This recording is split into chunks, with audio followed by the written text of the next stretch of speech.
We are live, and it is Six Gun Gorilla Lunch Party. Hey, everybody in the chat. We see Nilla Possessed. We see Joe Froggo. I see Billy D. I see, I know it says not Joe Froggo. Okay, I see Nerdy Biz Guy. Hail to the chat. Welcome here, and help us. Thank you for showing up to help us launch Brian Christgau, Six Gun Gorilla. We got a lot of people invited. Some people have RSVP'd, some people haven't. But we should have a full house at several points of the evening, because I'm going to tell people to send out links and send out more links, and we'll just keep it going, man. We'll just keep it going. Yeah, I'm getting responses from people. Yeah, that they'll show up. They all got their hands full. I don't doubt it. Hey, anybody who can come in, hang out, that's cool. If they can't, that's cool. That's cool too. I'm just having myself a nanner right now. Maybe I should do that as a stunt. Like if we reach a certain amount, I'll eat like 20 bananas or something. Do you have 20 bananas? Yeah, actually, I only have about 6. I could money. I could have some delivered. Like going on Grubhub or some shit like that, and I need 20 bananas fast. Yeah, that'll cost you like $2 right there. Yep. All right, everybody. So, so everybody should be hopefully familiar with Six Gun Gorilla, but if you're not, let's get his video rolling here. All right, so let's see here. Let's switch this view. Bink, bink, bink, bink, bink. And let's give this a little watchy. Oh yeah, little watchy. What the fuck? Oh. Do you hear it? Oh, you know what? I don't have my headphones on. No, I don't hear shit. That's okay. They're getting the silent version. We'll just watch it again. Oh, that's cool. Whatever. That's I'm low maintenance. You know that. That's not what she said. Oh, kazing! Is this thing on? You're almost ready for the borscht belt, my friend. Almost. You'll be there soon. Let's see here. Practice makes perfect. Are you talking shit because I can't hear you? Yep. Just telling everybody what a horrible person you are. I have a bunch of cats, and he does have a lot of cats, and they're precious, man. It's especially cute when we're on air and you just see like a paw coming in and fucking with you. Which happens in almost every stream. Right? I know. Well, that's cats, They're like, no, me. Pay attention to me. Yeah, they're very demanding. They're very demanding, and they're very cute when they're demanding. Yeah, what was it? It was last night. You were asking who that was talking. It was Darla. She was like right here, just yelling at me. Yeah, she's sitting behind my laptop. Yeah. It's like, God damn. Chatty cat. I love chatty cats. Oh, Pepper gets really mad when I'm in the kitchen and I'm not giving her treats. Oh. Pay attention to me, give me a treat. Pay attention to me, give me a treat. Pay attention to me, give me a treat. Oh. My cats have always been like really demanding when it comes to the brush. Like they demand the brush. And my last cat, Figaro, he like if I didn't brush him enough, he'd just still be lying there and he didn't look at me like, hey, get back here. You're not done brushing me. Like, okay, brush you another 5 minutes.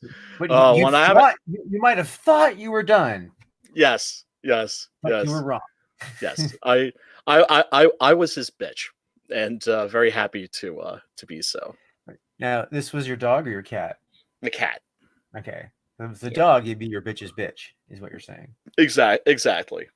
Yeah. But you don't own a cat. Cats own you. Right. You don't own a cat. You serve a cat. Absolutely.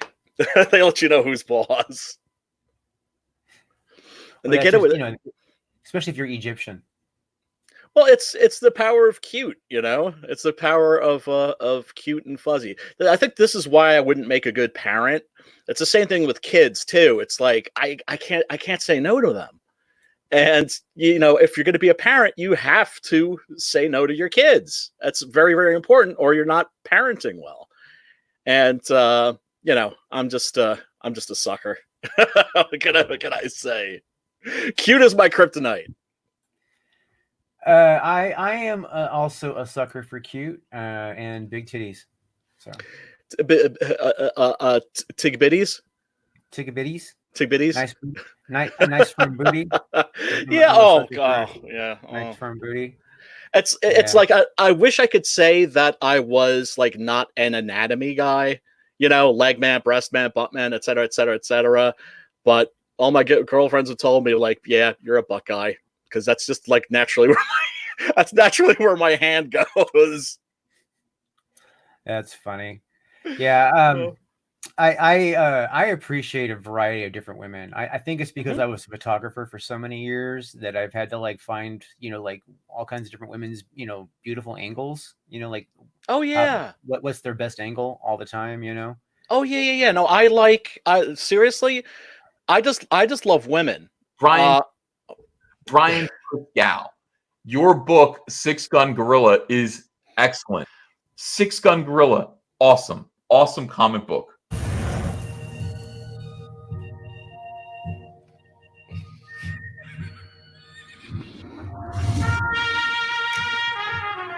We've all heard the stories. We've all heard the legends. Wyatt Earp, Doc Holiday, Billy the Kid. kid. But there's a secret history to the Old West. One that seems too strange to be true, but, well, we all know what they say about the truth.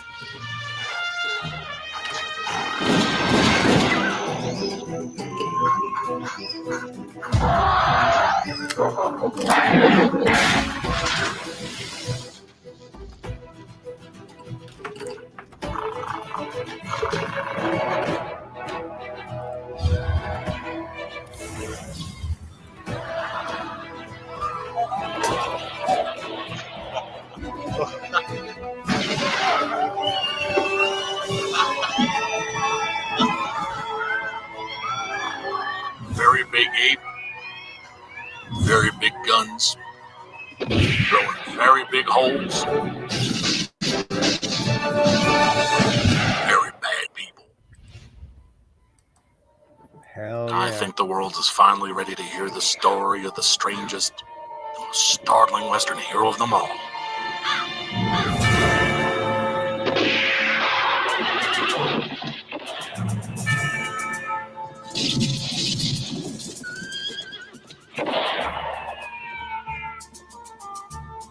Six Gun Gorilla, Long Days of Vengeance.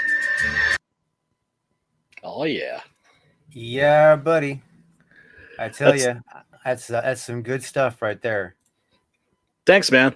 Thanks. I mean, I didn't make that. I hired somebody who did a absolutely wonderful job working from my storyboards. And it was easy to do because it's not like I had to storyboard it with stick figures. All I had to do was just like cut and paste pictures from the comic, and then just like draw little arrows, for like the motion, like want this going that way, and and all that stuff. But it turned out beautiful, I think. And I added the plug from Ethan, and which he has not officially approved, but I don't think he'll have a problem It's with a little it. late for that now. Yeah, it is, isn't it? But if he asked me to remove it, I wouldn't have a problem with that. That's all good. But he did. But I shot him a free copy of the book, and actually free copies. I shot him 6 floppies, and he sat down and read them all in one go while he was sitting by his pool, and said that he loved them. And I watched my numbers go very fast. Right. Yeah. Ethan has definitely influential power. I see Optimus Deadpool in the. Yeah. Yeah. It says here. Send me more images, some panels if you got them. You got it, Optimus. I hope he's talking about the book. You know, it's just. Get your mind out of the gutter. We got El Gargoyle in the chat. Hey, El Gargoyle. Hey, Optimus. By the way, man. If you want, I will send you a link so you could jump in if you want. I'm going to fire you one. I know you guys got graded tonight or something too, but yes, indeed. That's why he's asking for picks for that, because they have very, very kindly and graciously offered to have me on. Actually, I asked them, and they kindly and graciously. They going at 10? What time are they going tonight? 10? Yeah. Were they going at 10 tonight, or what time are they going? I'm not sure. I'm thinking. I'm assuming probably around that time. Let me throw some pics on my Google Drive, and I will get you those links, Optimus. Thanks for popping in, brother. I just sent him. I just fired him a link. So if he wants to pop his head in, he's welcome. So good dude. Those folks are very special and have been very, very kind to me. And he does not mean short special. He does not mean that. Just to let you guys know, he doesn't mean it that way. Important to point out. Let me see. Because I have a special kitty. Oh, do you? Yeah, she's special needs. Yeah. What's her issue? Other than just basic retardation, she has like depth perception issues and other little things. She when she was a baby, she fell on her head a bunch of times before I brought her in. We got ourselves an Optimus Deadpool here in the chat. Hail, Optimus! Hail, Optimus! How you guys doing today? Doing good, man. How you doing, brother? Man, I had to do real labor-intensive work today for the first time in a while, and I'm just exhausted. What were you doing? Like digging holes in your backyard? No, I had to change. We had to change out a nice elderly lady's plumbing today. We had to strip out all the water lines and replace them. So, wow. Yep. And you got paid for this, or you did it for free? Well, yeah, we got paid. I'm not running charity around here. Charity. Killed myself today for charity. Yeah. I'm not Doug TeNapel. I'm not sending my books to military bases so people can look at them and wonder why. What? Let's be real. Let's be real. Doug would not do the labor himself. That's true. He would find some border brothers from Home Depot and then not pay them. You're probably right. Probably right about that. Mm-hmm. Oh man. I'm assuming you guys watched the Antonio's interview with Critias the other night.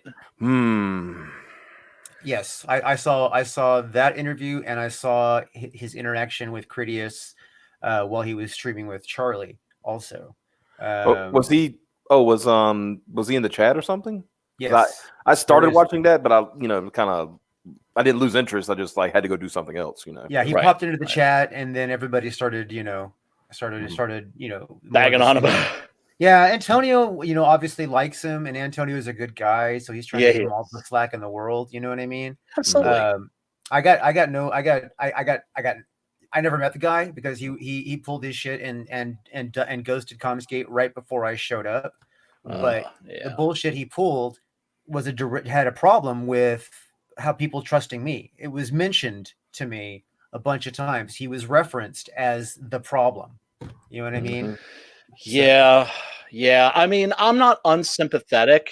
I'm just kind of I think I've got a pretty good BS meter, and I wasn't really getting even a ping from him, but it's still, there's no question that it's harmful to the community as a whole to not fulfill.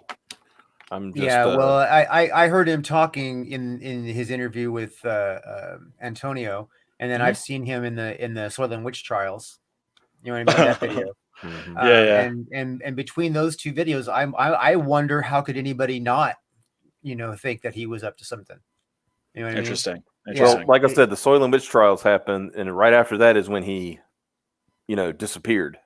Right. That's what I heard, and I heard that he used the Soylent witch trials as the excuse to disappear. Mm-hmm.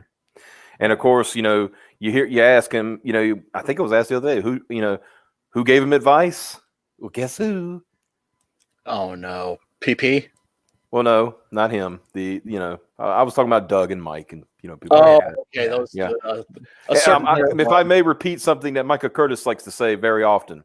Yes. Rule number 1 of crowdfunding comics: do not take advice from Doug TeNapel. Yeah. There you go. Because what works for Doug is not going to work for you, and Doug is not going to give you good advice. That's just the way it is. Well, I think that is a problem. Outside of Comicsgate, and also with some folks within Comicsgate, they're giving you advice. Because they're like any of us, we advise based on what works for us. Yeah, and not all of us have a built-in following. Not all of us have like an IP that's been popular since like the 80s. Yeah. And so what works for one person, for one indie creator, isn't necessarily going to work for other indie creators. In most cases, what works for one indie creator is not going to work for another, because we don't all have the same business plan. Right. You know what I mean? Look, I got the perfect business plan. I'm going to tell you both right now how to make. I'm going to guarantee you that I give you this advice and guaranteed 5 figures. Okay. 5 figures. So Guaranteed like 5 figures. Yes. So over 10,000. You ready? Yeah. All you got to do is make your shipping twice as much as the cost of your book. Guaranteed. Guaranteed. Well, that actually might work for my model, because if I price my book at 5 and charge 10 to ship it, you know what I mean? Yeah. Oh Christ. Oh man. Yeah. No, it's everybody who doesn't fulfill, everybody who doesn't do the right thing by their customers, they're not just killing the goose that laid the golden egg for themselves. They're also that reflects upon us as a community, because what are people doing? We've got a bunch of strangers who are giving us their money, and it's the honor system, and right. Which, when you think about it, there's something actually kind of beautiful and amazing about that. People are giving us their money because they're expecting a product. Yo, Preston, what's up, brother? So, good, Preston. You got me scared. The good Preston. That's the correct. Good Preston. Who's not fulfilling? Like, are we having issues with people not fulfilling? No new issue. It's actually an old issue that came up before I was even around. Just his name was used to invoke reasons why to not back. Like his name was invoked as one of the reasons why. I gotta take this real quick. No worries. Yeah. Business got to be handled. That's all good. It's all good. Yeah. That's how life works, man. That's how life exactly. works. Exactly. But when somebody doesn't fulfill it, it's going to make certain people. It reflects badly on us all. Not fulfilling is bad enough, but ghosting everybody for after 4-month ghost. Just you his update between because I've seen some people. Well, he gave an update, but the update was in October, and he went from October to the end of February to finally give an update, and it was like, I can't do it. Sorry, no, that ain't good enough. I mean, I'm glad he went on Antonio's, and in that regard, I'm glad he kind of took his medicine. Yes, to a degree. Right. Yes, but at the same time, he's in denial about it still. That book ain't coming out. The book is never coming out. He's not going to be able to refund anybody. That's lost money. When he's talking about, I'm thinking about maybe like doing a Uber and raising money that way. Yeah. That ain't gonna happen, son. That ain't gonna happen, brother. At the same time, I give him credit for not selling out to a certain pocket pussy, and and also for not giving up the CG name. Yeah, giving that to Ethan. Yeah, I mean, could you imagine if that belonged to PP? we would be you know, I'm not saying we'd be up Schitt's Creek. We would just call ourselves something else, but still. No, we wouldn't. Preston would just spend an obscene amount of money on legal fees trying to shut us down, and we'd be like, "Oh, yeah, right." That's actually we'd be wasting his parents' money. Exactly. Haters gonna hate, man. Haters gonna hate. And you know what? If people have a problem with us, that's one thing. But when you try to shut other indie creators down, when you see that, to me, that's the worst thing about him. Of course, he has that incredibly punchable face. Yeah. You know, and that smarmy smile and just everything about him is just creepy, right? Yeah. But when you try to shut down another indie creator by snitching on them, that's a whole new level of scumbaggery. I mean, he tried to shut. He did that to Cecil. Who else did he do that to? He told on Stealing Solo. He told on Cecil. He told on Tug. He tried. Yeah, I don't know if he told on Tug. I think he tried to false flag Ethan and the war campaign and stuff like that. So. Greasy. But you know, people like him. You know, CG is like any good monster. You know, the more you try to kill it, the stronger it gets. So, you know, this you know, it's what we're already at the beginning of March, and look at the campaigns and how they've done. I mean, historic numbers, right? I mean, I looked at the chart, and I prefaced this by saying I still think there's some that are not included in this chart. And it looks like we're over 600,000 so far for the year. Oh my god! Yeah, really. Because it's amazing. Like they're literally doing a lineup of like, you know, showing the total already versus the 10 million goal, you know, and we're already at like 6%. Now, you know, people say, oh, you know, I said, yeah, but you got to look at this was from January 1st until March 1st. You know, I think any of us, let's be honest, if that was a paycheck, we'd be all like, yeah, talking about two actual months of time, right? Yeah, yeah, because it's only March 3rd. You know what I mean? Yep. Are we talking about Ethan's? Like, we're talking about Comicsgate sales. Oh, okay. All right. For the you know the whole collectively Comicsgate as a whole doing the 10 million goal, which would be 1% of the comic book industry. Yeah. You know, and right now it's sitting at 600, a little over 600,000, which is a little over 6% of that. Which in 2 months' time, $600,000 is a lot of money. Yeah, it is. Absolutely. And it's just going to go up. And considering it's all indie comics that are coming out too. Like, yeah, right. You know. Well, that's the thing. We are the future of the American comic book industry. Well, what I mean, it's true. I'm sorry for interrupting, but that's the thing to pay attention to about this as a marketer, you know what I mean? Like we you know, one of the things that I study is trends before they happen, so I can be a part of them. Mm-hmm. You know, the trend here, the business sense trend, is that all us indie creators, right, are working on projects that these big companies should have picked up on and should have paid us to do. You know what I mean? But because of whatever reason, they made themselves undesirable. They overlooked us. They're focused on their friends. They're pumping out failures, right? And here we are. We're indie creators pumping out winners. You know what I mean? Stuff that they wish that they had the quality to produce, and we're producing it for less than they'd be producing it for. Well, I don't know that they can't produce better comics. I just seem to feel that they just don't care, that they cease to. There's a certain if they keep going with the artwork that they're going with now and the storylines that they're going with now, then they can't produce better comics. Yeah. Period. That's it. Have you guys seen like that new She-Hulk image? Yeah.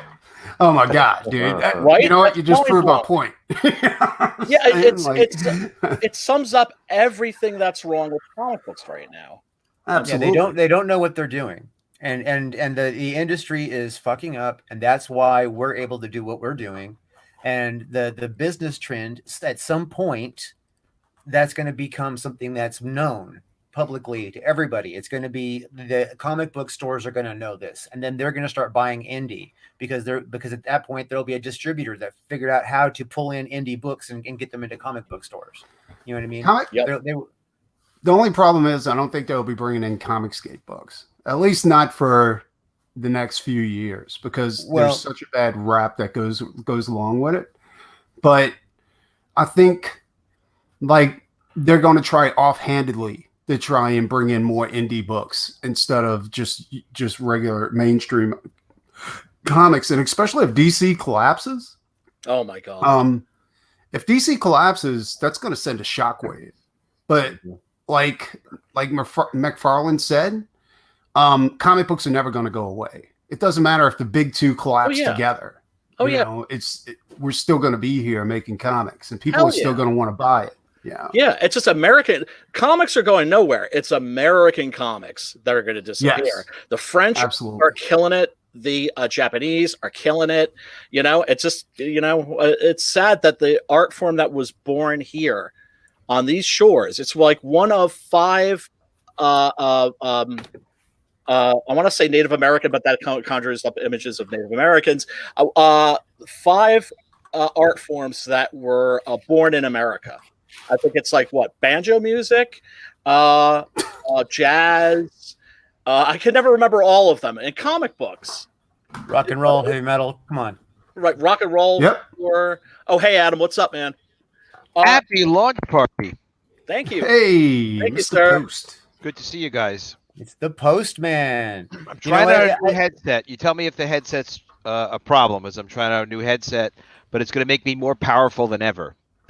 More powerful than ever. Your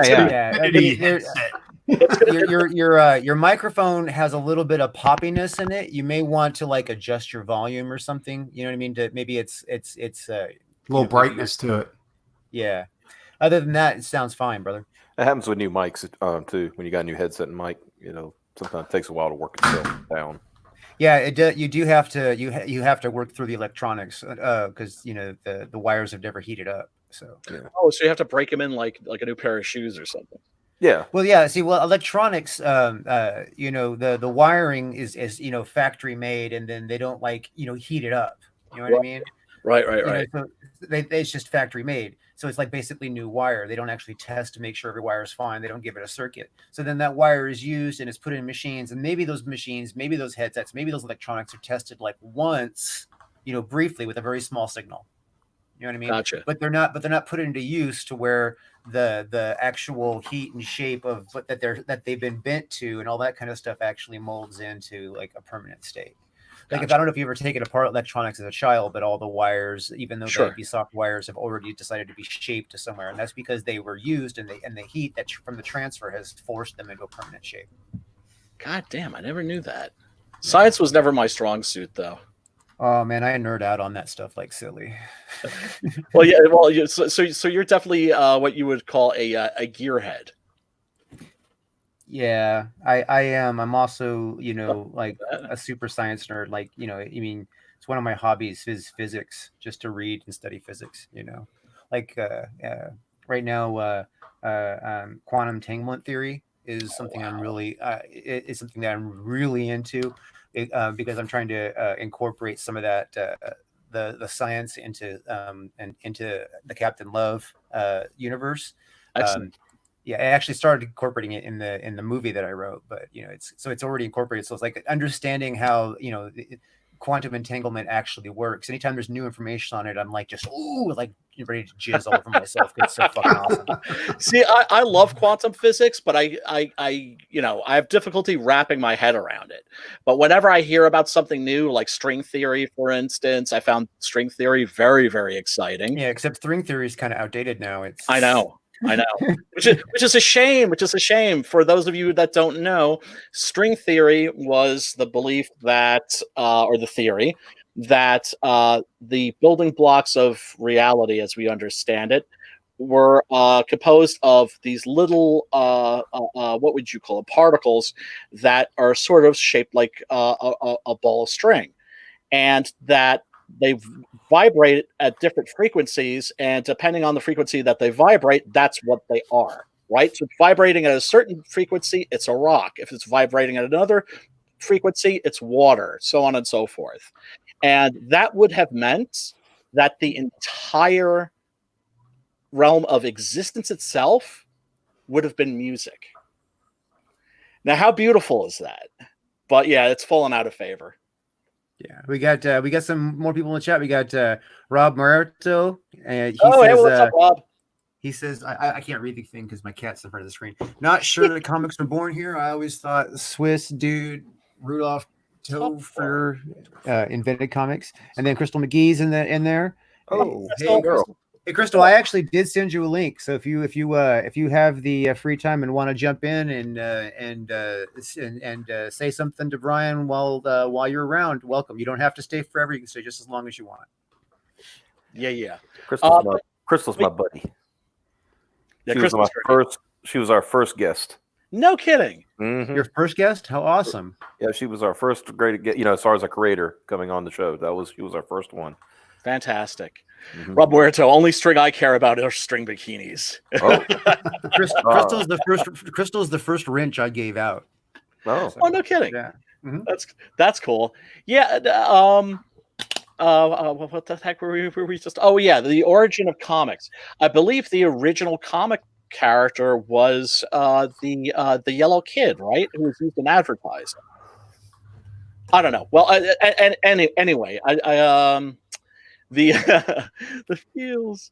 Yeah, no, I've got major butterflies right now. I'm hoping that this campaign is going to do well. Man, this will do good. This will do good. So what's the new book about, Brian? Oh, tell us about Six Gun Gorilla. All right, absolutely. Six Gun Gorilla, for those of you that don't know, is the story of a young ape named Kumba, which means roar in, I think, Swahili, if I'm not mistaken. Anyway, the story opens up in Africa, North Africa, the Congo, in the mid 1800s. There's a great white hunter type there. By great white hunter, I mean all, capital, GH and all that stuff. Like an Alan Quartermain type, right? These rich guys, rich white dudes that would go to Europe. That would come from Europe and would go to Africa and, bag themselves an elephant, bag themselves a gorilla or something. So this guy wipes out an entire troop of gorillas. And as his native guides are chopping up the gorillas' bodies with pangas, it's a machete, for bushmeat and for trophies, they turn over a dead female and find a living baby clinging to her breast.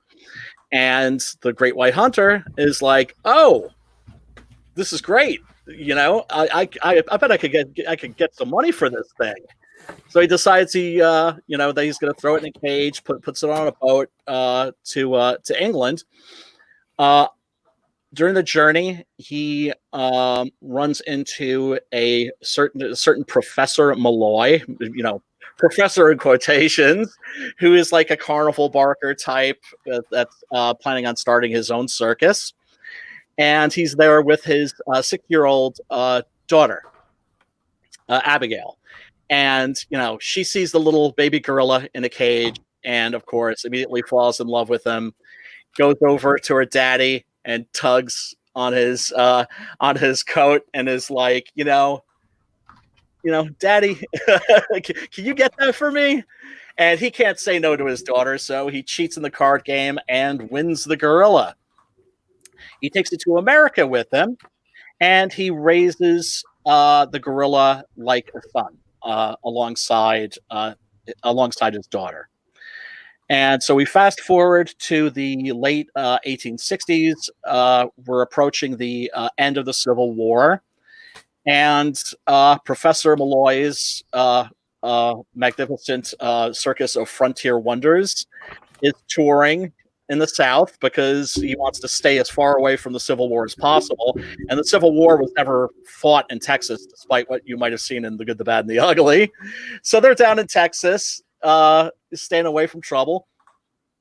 And Kumba has become being a member of the family, being a member of the circus family, of course, he has to learn a circus trade. And what he learns is how to be a quick draw artist and a pistolero. So, being a gorilla, of course, they have to manufacture giant guns for his giant hands. So they're like howitzers. And he is the circus's star attraction. He is what's really putting butts in the seats. So he's like, shooting, not just plates out of the air, but they're like catapulting beer kegs in the air, and he's blasting those. Huge success. The Civil War, which they've been avoiding, actually, unfortunately, has a way of finding them. There's a Italian-German immigrant named Giuliano Schmidt. I'm actually kind of proud of that name. He is a spy for the Union, and he has come across some information that could change the course of the war. He's being hunted by a man named Dave in his gang, who are the nastiest bunch of scalp hunting, knife throwing cutthroats you'd ever want to avoid, and they end up wounding Giuliano. He hides himself in the supply wagon of the circus. They find him. They nurse him back to health. He doesn't want to bring any drama down on their heads, so he splits. But Gravesend and his boys, they find that they put two and two together. They follow his trail to the circus family. They find evidence that they've been taking care of him, bloody bandages, and thinking that he may have shared some of this information with them. They exact a terrible revenge. Monkey revenge. Well, this is human revenge. The monkey revenge comes later, and also he's not a monkey; he's a great ape. I was obsessed with primates when I was a kid. So you would say double monkey revenge? Double monkey. Well, if you consider humans monkeys, absolutely. Okay. Yeah. So he sorry, I fucked you up. My fault. I haven't, I'm devastated by my headset, so I will rein it the fuck back in. By the way, your artwork is gorgeous. It's an amazing looking book. Hey guys. Hey, Vinny. Vinny, you saved us. What happened? Were you all drowning? No, I screwed up. My headset wasn't. I'm trying this new headset because if it works, then I will be a god. But I won't yet because I don't know how to use it properly. A headset's gonna make you a god? That's amazing. Well, I was like an inch away as it was. I was like demigod status, but it's wireless, and then it's expensive. If I use it properly, I can do anything. Don't use it too much; you'll go blind. So no, you're gonna love it. Start growing hair on your palms. So Brian, this is the launch. This is the pre-launch party that we're doing. This is the launch party. This is a launch party. We will be launching this button in a minute or two. But yeah, what book is this? Which? Oh, okay. Let me explain. The previous book was Six Gun Gorilla: Long Days of Vengeance. That is a trade paperback that collects issues 1 through 6. Yes. People are going to be able to buy that again. They're going to have a second chance to get it, except it's not going to be with the original cover. That was limited to a printing of 200. That's gone, baby, gone. But what they are going to be able to do is they're going to be able to buy the trade paperback with a brand new cover by Kane and White. Nice. And the Six Gun Gorilla, the Big Gundown, that's the 7th issue. But of course, this is Comicsgate. It's Indiegogo. You can't just have a campaign called, I can't do Six Gun Gorilla number 7. So I'm just using the title of the chapter. And so if people already have the trade paperback, they can just buy the new 24-page issue. Or If they are brand new and they want to just get the trade paperback because they missed it the first time, they can get that, or they could buy them together, and I knock $5 off the price. Brian, can I make a suggestion? Sorry, Vinny. Can I make a suggestion that might be helpful? Sure. So I was on the Amazing Wangcast show with the Amazing Wanger, but also Carl, and we had on Joe from Slaughter Squad. Okay. And Joe showed us his campaign, and we actually saw the draft of the campaign before we launched. Not the video, but we saw everybody in the group was able to look at it, and we gave him some helpful feedback before he launched. Now, so he was able to kind of edit a little bit. He got everybody's feedback a little bit, and he had a more solid campaign as a result. Because it's hard, if you have another pair of eyes on things, sometimes it helps. Of course, absolutely. But we also did that was unfortunate was he was like, all right, I'm launching it. And he pressed launch. And then a moment later, I noticed he had a $10,000 fixed goal, and he's never published. He's never published before. I was like, wait, can you pull it back? And it was a little too late. He's going to ultimately probably relaunch. We'll see what happens. So this is my way of saying, if you want to, since we're still in a pre-launch mode, obviously 100% up to you. If you want to, we could look at your pre-launch page and give you any feedback. Vinny is like a freaking veteran at this point. I think you know what? If we could actually do this live, I think this could actually be educational to other indie creators. Teach me to not mess with my headset. That's for sure. But before we go down that road, we actually have a full house right now, and we are going to have Outlaw Nights.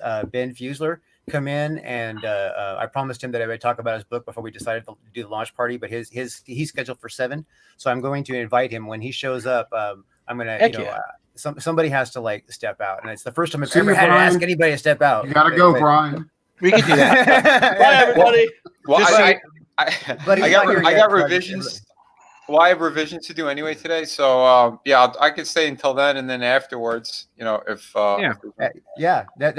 sounds great, Vicky. So you guys, I'm just trying to give everybody a heads up now, because I would hate to have to be rude. You know what I mean? So, no. I gotta go. Threw you out. Didn't even let you know you're talking. It's just. Let's come back later. Yeah, no, seriously, guys, thank you for showing up. Thanks once again to Drew for doing this. Thanks, Optimus. Why don't you share your screen, Brian, so we can look at your campaign and do this and get this handled while we have some experts on deck. Let's see. Drew, by the way, Drew, Optimus said he's going to leave. He's out right now anyway. He's having dinner. So it's in the private chat. So he'll be back later if you need. All right. Well, that's cool. I can throw him out later. Throw them back in. Yeah. Yeah. Later. Oh, do you know how to share a screen? Do you know how to share a screen, Brian? No, I do not actually. Do you have a draft link to your campaign that you could just message to Drew? Let's see. Do I have a draft campaign? I have the pre-launch page, but wait a second. Hold on.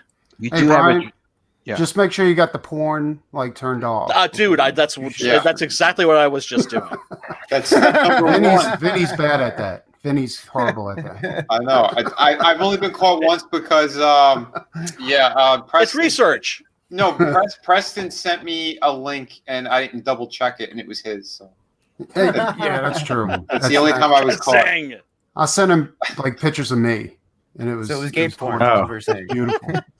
Me and Vinny do that. It's called artistic nudes. Nikki the Pipes artistic nudes. That's what they're called. Let's see. Me and Vinny exchanged D-pics.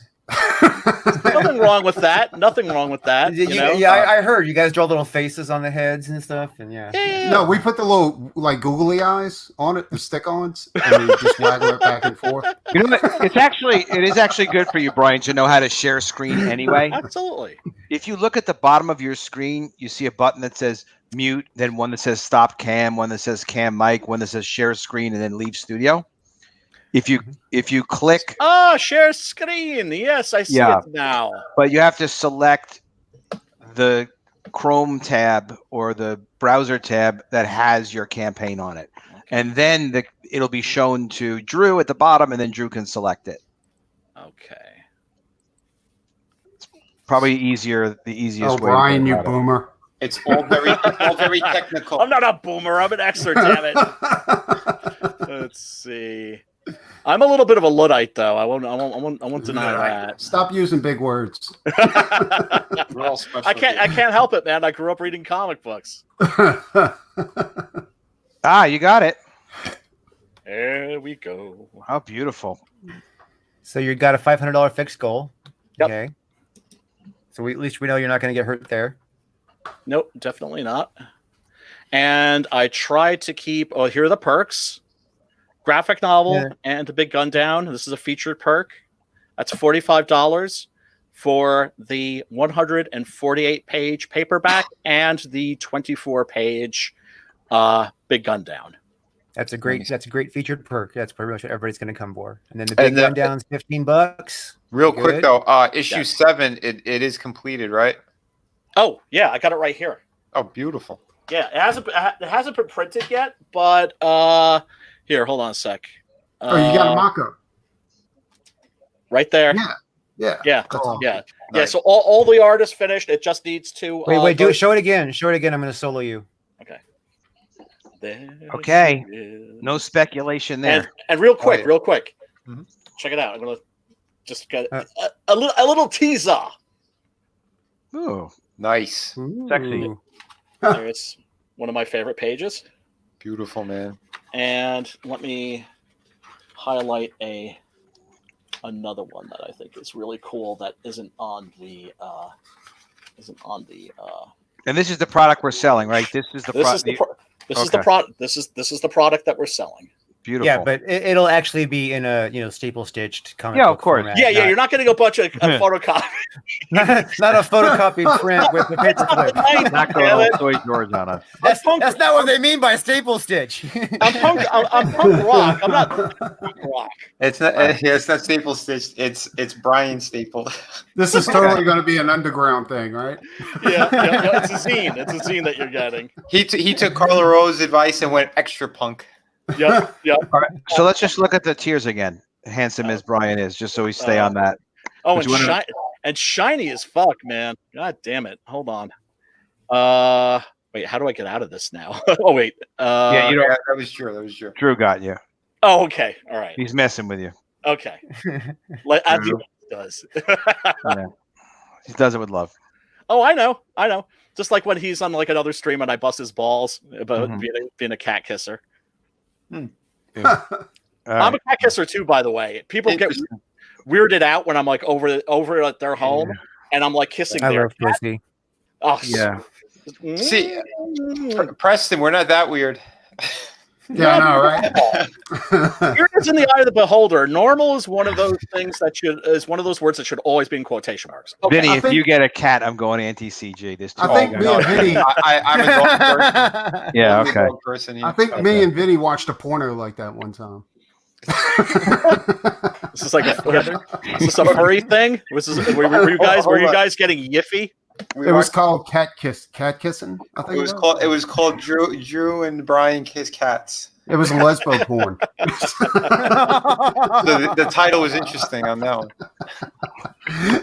All right, we got the big gun. We have the graphic novel and the Big Gundown. So the Big Gundown is the single issue, and the graphic novel is the collection. Is issues 1 through 6. Yes. Okay. It's 6 Gun Gorilla, Long Days of Vengeance. And the new issue is not going to be in the graphic novel yet. It's not part of that. Okay.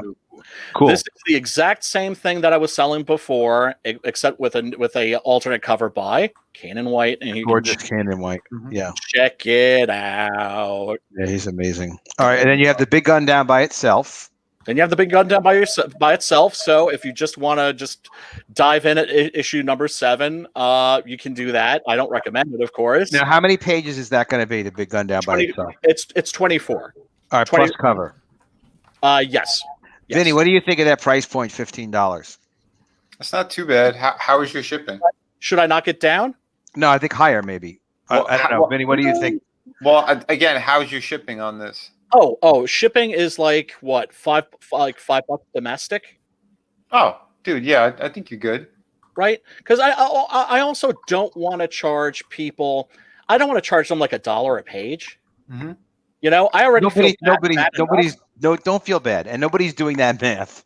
You know, right. I just want to make sure that if you wind up if you're, let's say, for example, like 12% or 15% on your gross number, like a little bit too low on revenue, and that means that you don't make enough money to cover doing something and you get hurt. Nobody who's backing this wants you to get hurt. And we would love for you to get rich. We're not trying to make you rich, but we just want to support you, want to see you do well.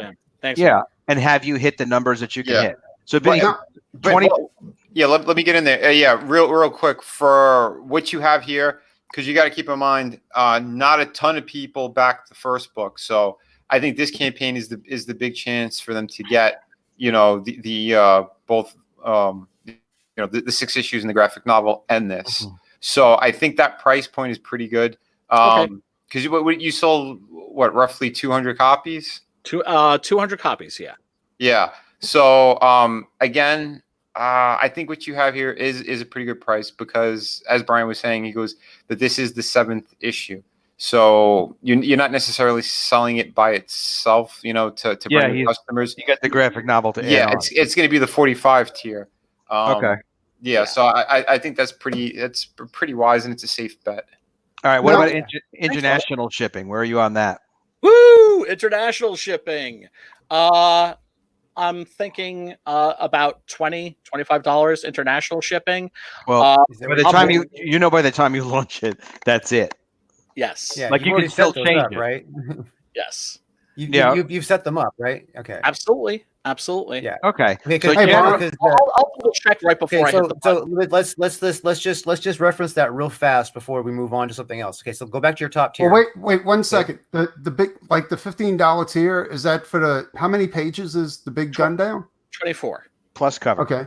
Well, I mean, if you wanted to, you can offer the TPB as a digital like add-on to that. If you wanted to sweeten it a little bit. Okay. Like that plus a PDF? No. I would just say, what I would say is we got to leave enough money in this. We want some of those people that could, we want to be able to ultimately be able to produce this at a break even and then be able to produce it at a profit. So the digital is not a bad idea. It's just that once you go digital, a lot of times people are like, oh, Brian's cool. All right, what's he offering? All right, $5. I'll just take that price, whatever it might be. Now at $15, it's not unreasonable for $15 plus $5 for a 24-page plus cover for an indie comic like this through crowdfunding for a Comicsgate comic. I was thinking that maybe the price could be a little bit higher just to help you cover costs. But Vinny is right. Is like, hey, you know what? He's selling issue essentially number 7. Let him also buy the graphic novel. Keep this thing going. Don't compete. Yeah, don't compete with yourself on digital. Yeah, I think that's a bad move. Because right now, that featured tier is awesome. You have that trade paperback. There's a ton of people who have not gotten this at all yet. I think you might be blowing your load if you do that. You're going to hurt yourself if you put it digital with issue 7 because people might just ignore that featured tier and go, oh, if I could get the whole story anyway digitally, and then I'll get the 7th issue. You know what I mean? Yeah, because they don't even realize if you do something that hurts yourself on a price point, your customer doesn't even realize that you're hurting yourself or that they're hurting you. They're just trying to support you. They always assume that we have it all figured out. That's what she said, Replicator. That's very true. We never have it figured out. Here's the thing. What you said on the graphic on the feature tier with the graphic novel and the book and the GUNDOWN together. What's the international shipping you have on that? The international shipping, I would have to check. All right, let me just tell you something. Clint told me his numbers exactly, Downcast. I'll tell you exactly what he told me because I thought it was very insightful. Okay. One comic of Downcast, one copy goes to Canada, $18. That's what it cost him. One copy goes to the UK, $23. Yeah. One copy goes to most other countries, $25. So that's about accurate. That's about accurate because you got to realize your shipping supplies plus the actual cost of shipping itself. Yeah. So if you go at a flat $20, most international customers understand that's kind of the going rate. So you don't have to play around with the number that much. If you just pick a flat 20 international, you're going to be okay. You're not going to get killed, and no one wants you to get killed. Occasionally somebody will buy something from Guam, or not. Guam is probably fine because of the base. But anyway, someone will buy something weird from someplace, and you'll wind up with some extra high shipping. But generally, like 99 times out of 100, if you're at $20, you're basically safe, and it's never outrageous to the customer. Right. And you don't have to scale it to multiple countries. That's what I'm going to be doing when I launch College of the Dead graduation day. Now, what about the individual issue? Right. Okay. Now wait. I saw the other one you had up. You had $20 for the rest of the world. You're gonna need to change that. What you're gonna need to set that to is you could get away with 17 for Canada, but you won't be getting your shipping costs included in that. So depending on if you're gonna bag and board this book before you ship it, and you want to package it in like a Gemini mailer, you got to add a minimum of $2 more onto that. So you got to think that shipping to Canada is going to be $18. It's what it's going to be. It's what it's actually going to cost you. Okay. And then like everywhere, like the UK and all that kind of stuff, that's going to be right around $20. But when you start to get to like countries like Australia and Germany, it's going to be like $21, right? So you just want to make sure that you are thinking ahead there. You might want to see you might be thinking that you're cutting the balance with 20, but there's a lot of UK people, so you may not necessarily be cutting the balance that way. So what should I set? What would you recommend that I set it for? Well, I would recommend that you set Canada for $18 a minimum.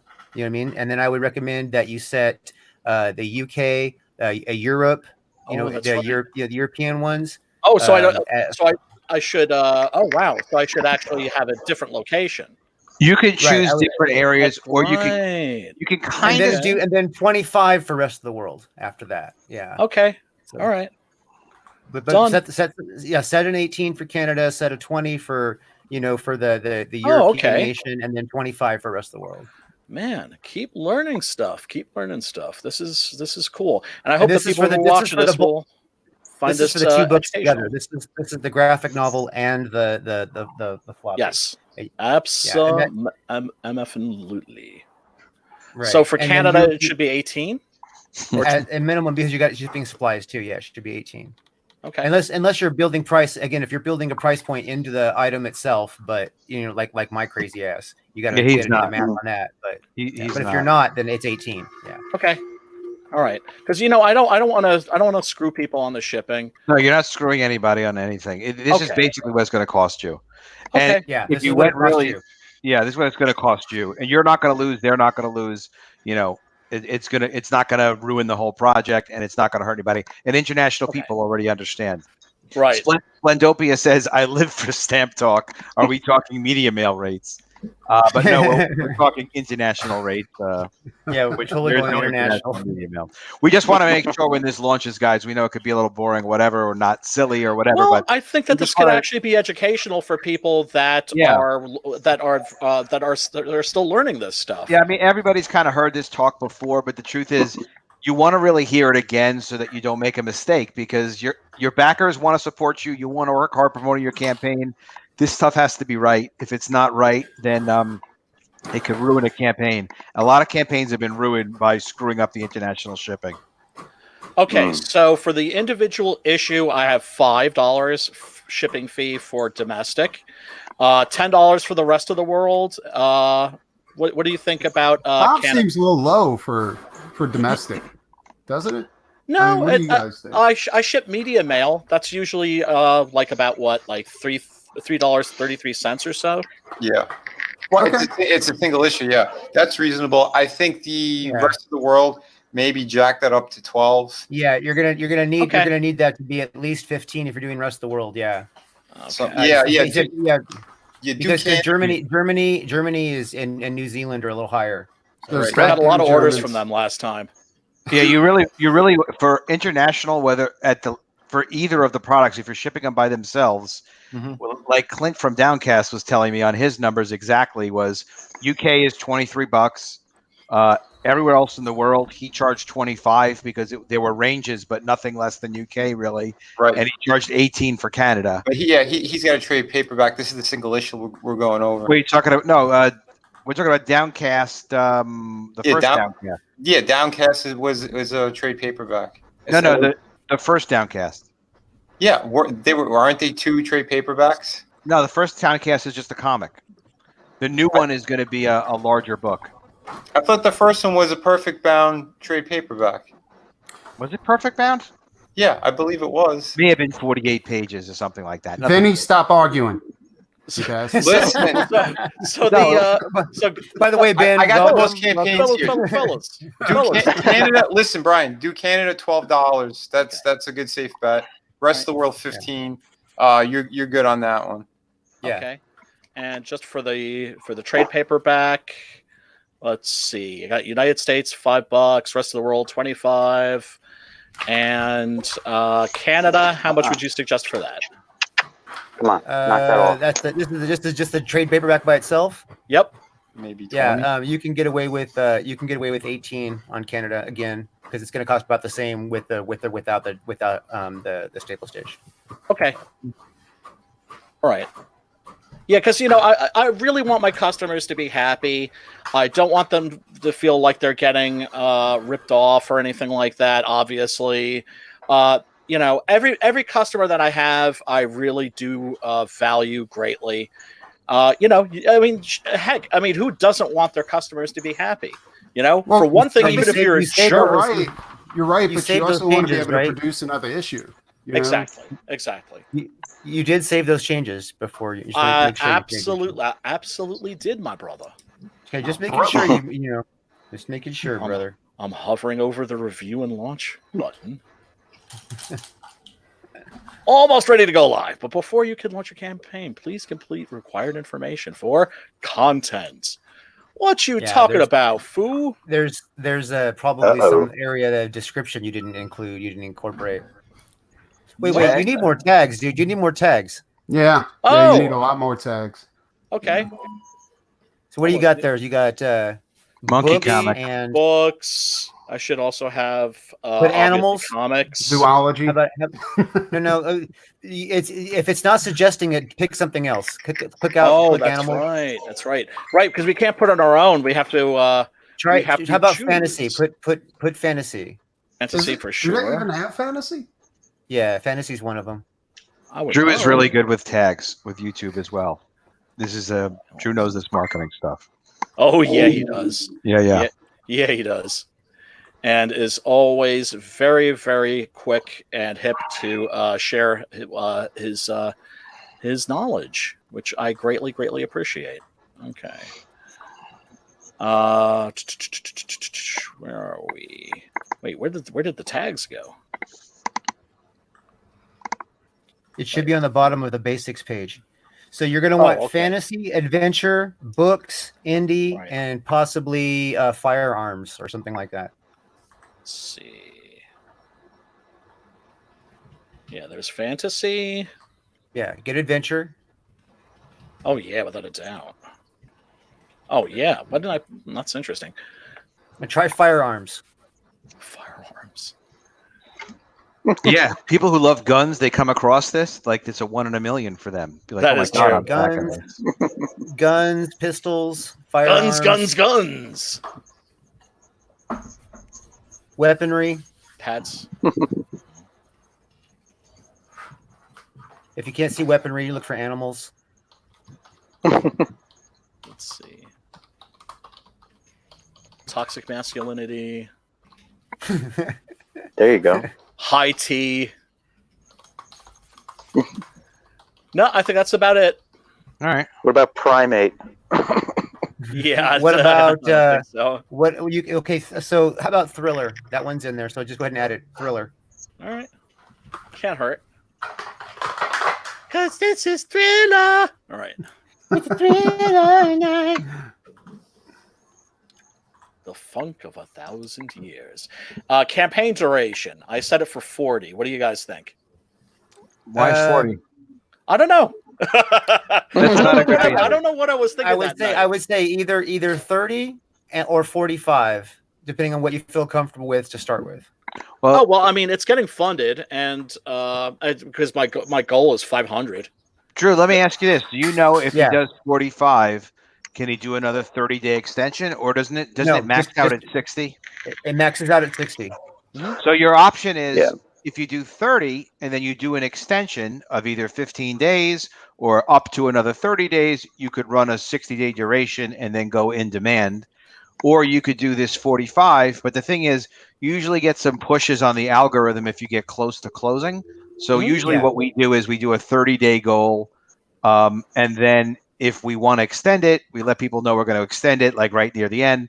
You let Indiegogo know you want to extend it. And as long as you've made your goal, you're able to extend it another 30 days or less time if you want. Usually people do the full 30 days. Then you get another algorithm push towards the end. And if you stay in demand, then you have kind of a free web store that just stays open and you keep selling. Like my book, College of the Dead, did $5,300 in its first go around through the 60 days. And then eventually we did another $5,000 or so as the months went on. You just continue to promote, you continue to sell. So I like to see campaigns stay open. By doing like a 30-day, or even a 45-day works too, but a 30-day, by doing that and giving yourself like halfway through, you're using Indiegogo's last chance reminder email, and their recommendation spikes up in the algorithm a little bit for people, and that's right in the middle of your campaign if you do a full 60. So it makes sense to do a 30 if you're going to do that. But you do know the rule is obviously it makes you wait longer for your money because you don't get your money till it goes in demand. You know what I mean? Oh, snap. Yeah, until your campaign officially ends past any extension, you do not receive the money. But if you're, what is it going to be, like $2,000 you have to wait a couple more weeks for, or maybe it'll be $7,000 you have to wait a couple more weeks, whatever the number is, or $50,000, but you're going to generate more money during that duration. But you have to also select in advance right now whether or not you want the campaign to be opted into in demand. Oh, absolutely. Yes. Do you know how to do that? You can choose that. You can choose in demand anytime during the campaign, as long as you? Okay. Yes. All right. So okay. Now I'm really confused. So what do you guys think? Do 30. I think you should do 30. It's safe. Okay. Agreed. Yeah. Okay. Because if you want to if you really want to just do 40, you could extend it just 10 more.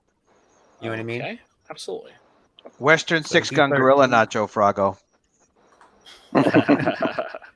Yeah, Vinny, you're right. Downcast is 52-page full color square bound graphic novel. Yeah.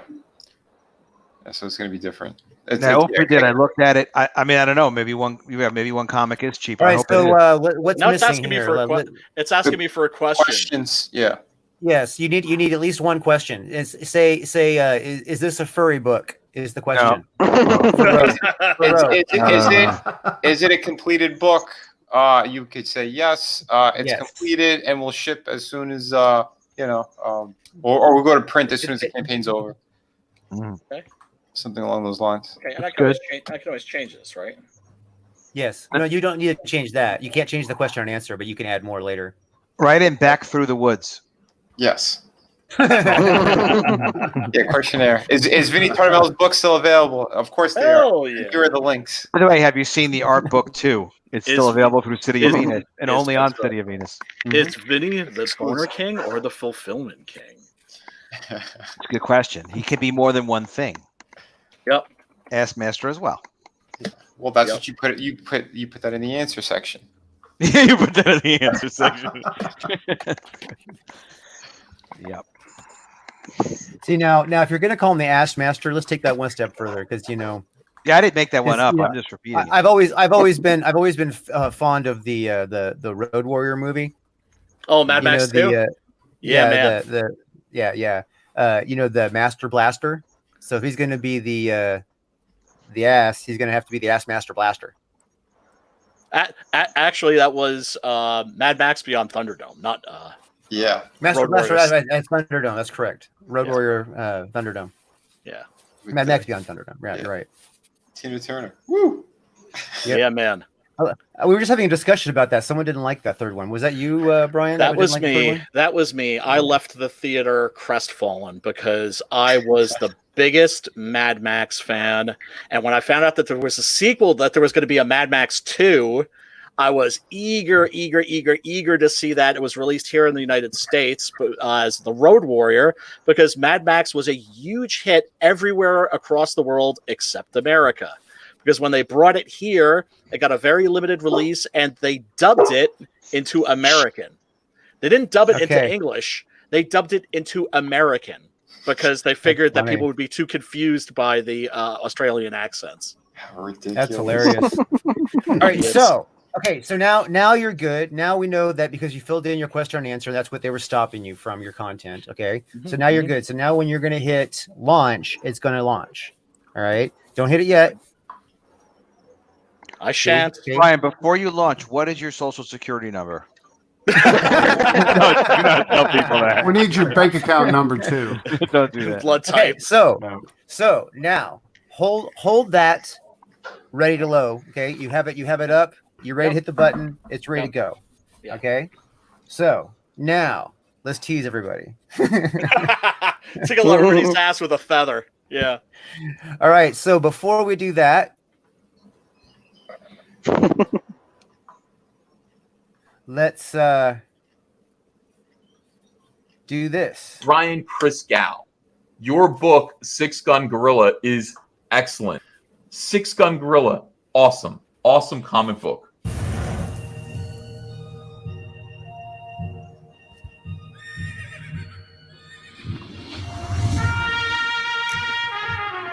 We've all heard the stories. We've all heard the legends. Wyatt Earp, Doc Holliday, Billy the Kid.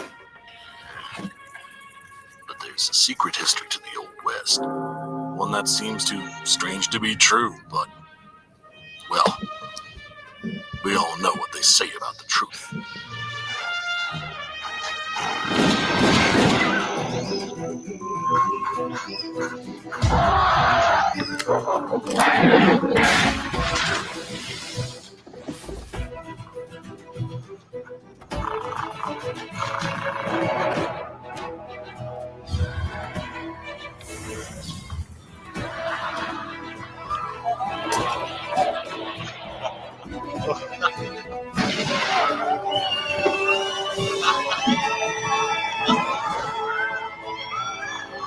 Very big ape, very big guns, throwing very big holes, very bad people. Hell yeah. I think the world is finally ready to hear the story of the strangest, the most startling Western hero of them all.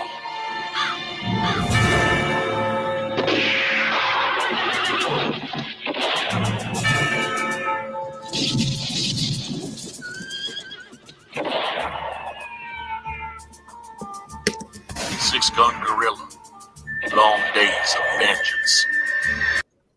Cool. I love that. All right. I love that trailer. So- That trailer's amazing. Yeah. Thanks, man. So now that we have that done, and we have teased everybody sufficiently, I think. What you guys say? We can do a countdown. What do you think, Brian? You want a countdown, or you just want to hit the button and let guys race? I think I will just hit the button. Why not just hit the Do button? it. Hit the button. Who's gonna hit the button? Who's gonna be first? Who's gonna be the first to back the book? Button has been hit. The campaign has been launched. And everybody's racing to the first book.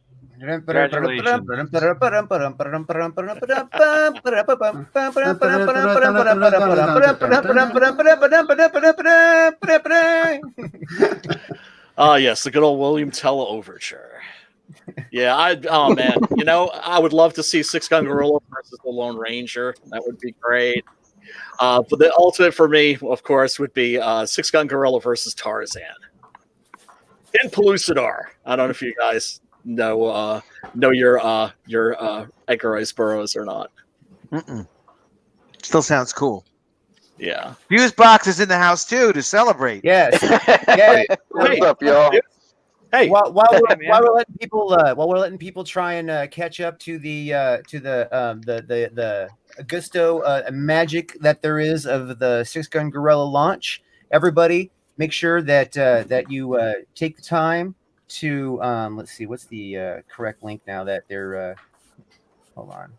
Can I just say to not Joe Fuago, Western? Hell yeah. And it is a true Western. It's not a science fiction book. It's played straight. I always feel that I don't know how this happened, but my thing as a writer seems to be because it didn't happen on purpose. My thing as a writer is to take a really crazy, even kind of like goofy premise, and to tell a serious story with it. So that's what you'll be getting. Because I always feel that, if you play it for laughs or you don't take it completely seriously, it's not as much fun as it could be when you play it straight. So just one wild element, but in a base of real, relatable reality. That's cool. Absolutely, absolutely. And spoiler: there will be a Zeppelin in issue number 9. Oh, that's awesome. That's you mean the way like to a go. dirigible? You mean dirigible? Like a Zeppelin dirigible? Or? Yes, my friend. So are we looking at steampunk overtones to this number 9? It could be. It could be interpreted that way, but I actually found out a way in the plot to make it plausible. And I'm not going to give that away, but it is absolutely plausible. It is because also there were UFO sightings in the Old West around that time that are almost certainly, if people were actually seeing something, they were definitely Zeppelin or dirigibles of some kind. What they described seeing in the sky fits the profile perfectly for a dirigible. Cool. All right, so I forgot to paste it in the chat. Damn it. Okay, guys, I gotta head out. I got some shit to do. Preston, yeah, man. Always good luck on the campaign. He's gonna do his newborn impersonation and head out. And that's awesome. Good luck on the campaign, dude. Thanks. And if I can help out, just let me know. Y'all take it See easy. you, Preston. You too, Preston. See you later, man. All right. So while we are everybody, I just now put in the chat it didn't seem to did it take? Replicator is asking for permission to steal me in an hour for backer snobs.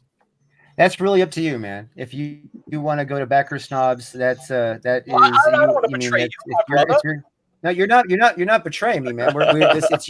It's another channel with more people who probably haven't to get your book exposure. We will continue to interview Foosbox, Fusebox, Foosbox, Foosball, Foos. No, when I stumble on people's names, I have to make fun of it. Sorry. You know what I mean? So he was originally scheduled for this part of the time anyway. You know what I mean? You and me.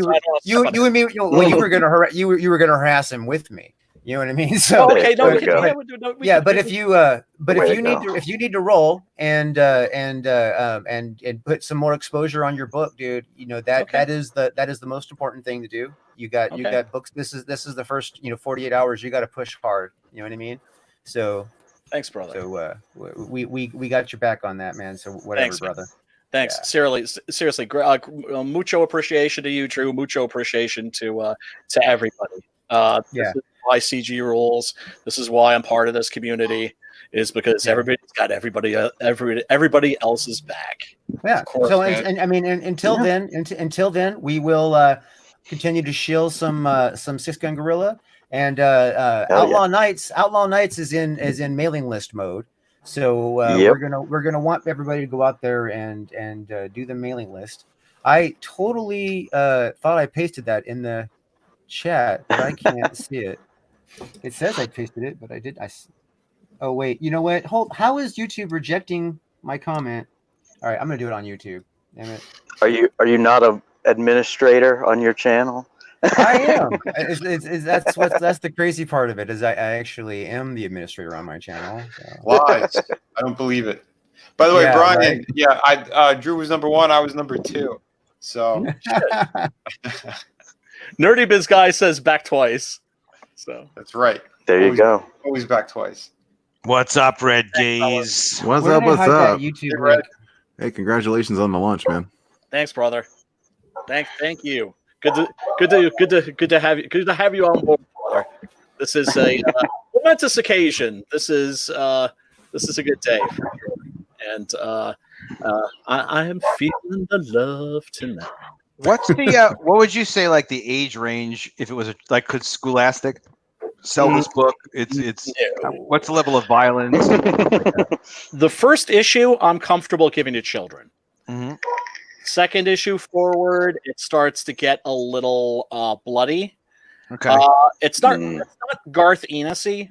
Part of me was tempted at one point to like go Garth Ennis, where the gorilla would be like pulling people's arms off and sticking them up their asses and stuff like that. But then I was like, why should I do Garth Ennis when I'm the only one who can do me?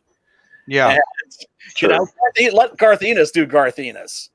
So I don't understand why people just copy other people's styles. I mean, it's okay when you're starting, maybe, I think, you look at all the early stories by Stephen King or Ramsey Campbell or Clive Barker, they're all imitating H.P. Lovecraft.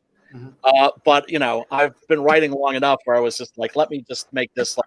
It's the second time you've referenced like having written before it, and I know you around, but I didn't realize you'd written before Six Gun Gorilla.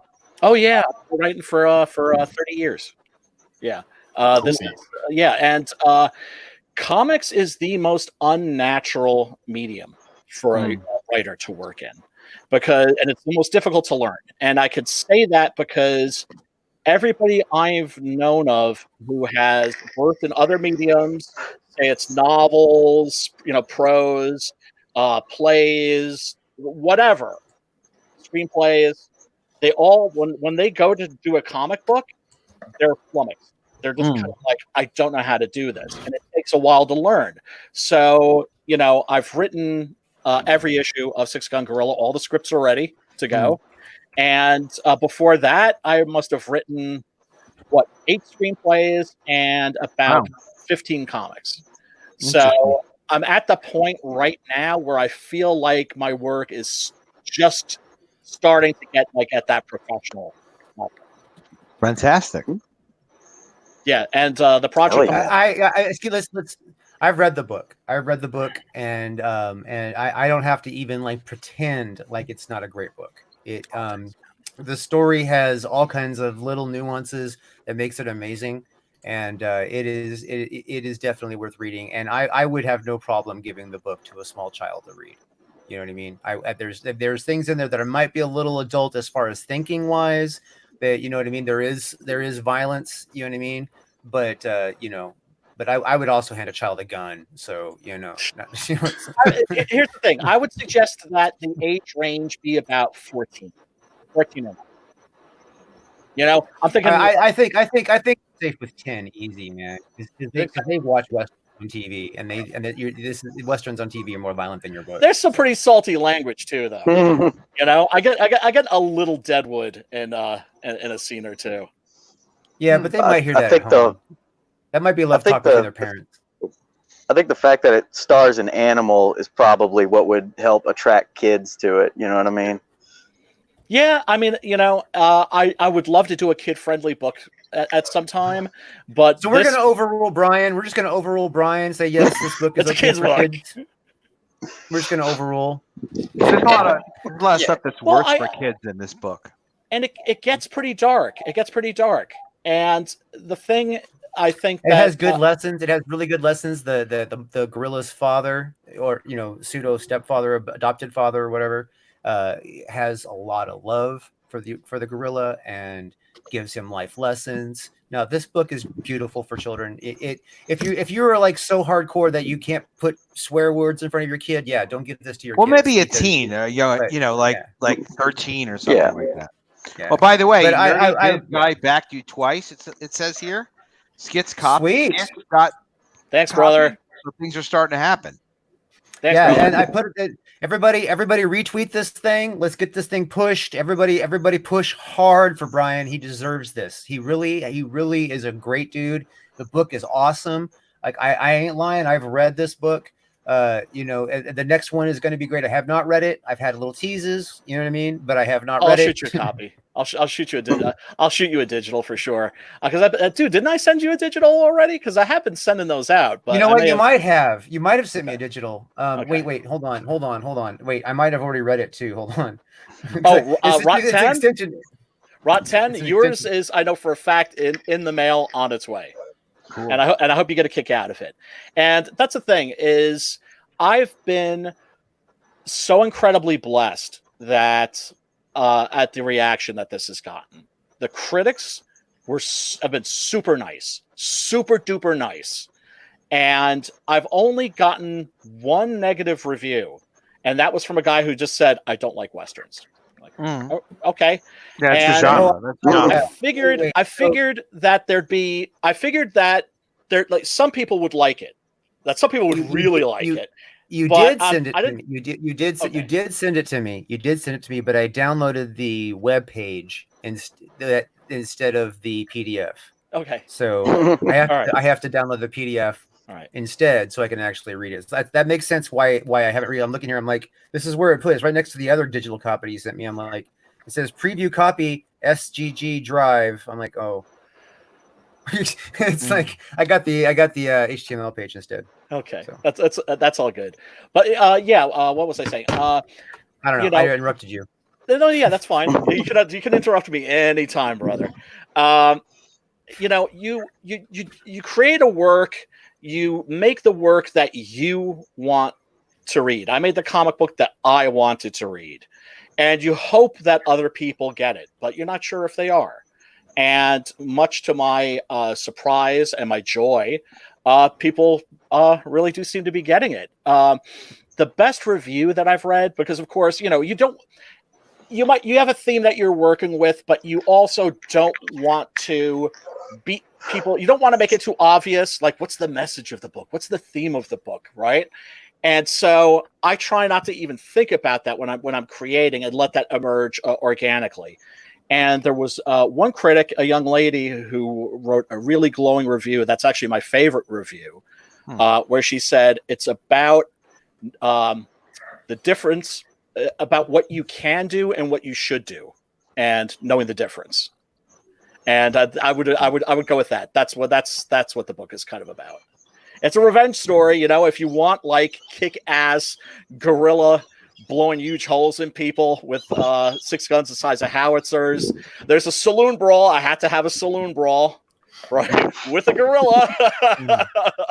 There's canyon chases. There's all kinds of great action in this. It's a pulp adventure, but it also has, I like to think, a heart. So you're going to enjoy reading it, but also hopefully it's not a fireworks show. Where afterward you're like, ooh, and afterwards you're left with an empty sky. After you finish this, I hope you're gonna leave with like a full belly. You're gonna feel satisfied. Beautiful. Yeah. The link is in the chat. Yeah, it's also in the description. It's also in the description for people who don't know how to find it. Yeah. But enough about me. What about our brother Fusebox here? Yeah, let's take a brief moment and go over to let me finish sharing the page here, and we're going to share the screen, and we're going to talk a little bit about a project that I've been looking forward to for an exceptional period of time, because he canceled the first campaign and I didn't get my book. I didn't. Yeah, I just got a refund. Came up short. I got a refund though, so it's not like he burned me. Oh, can I just? Well, Oh, I'm sorry. No, go ahead.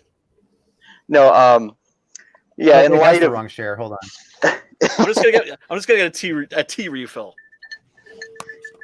In light of a lot of those recent revelations, I'm going to be setting my goal at about 10K this time.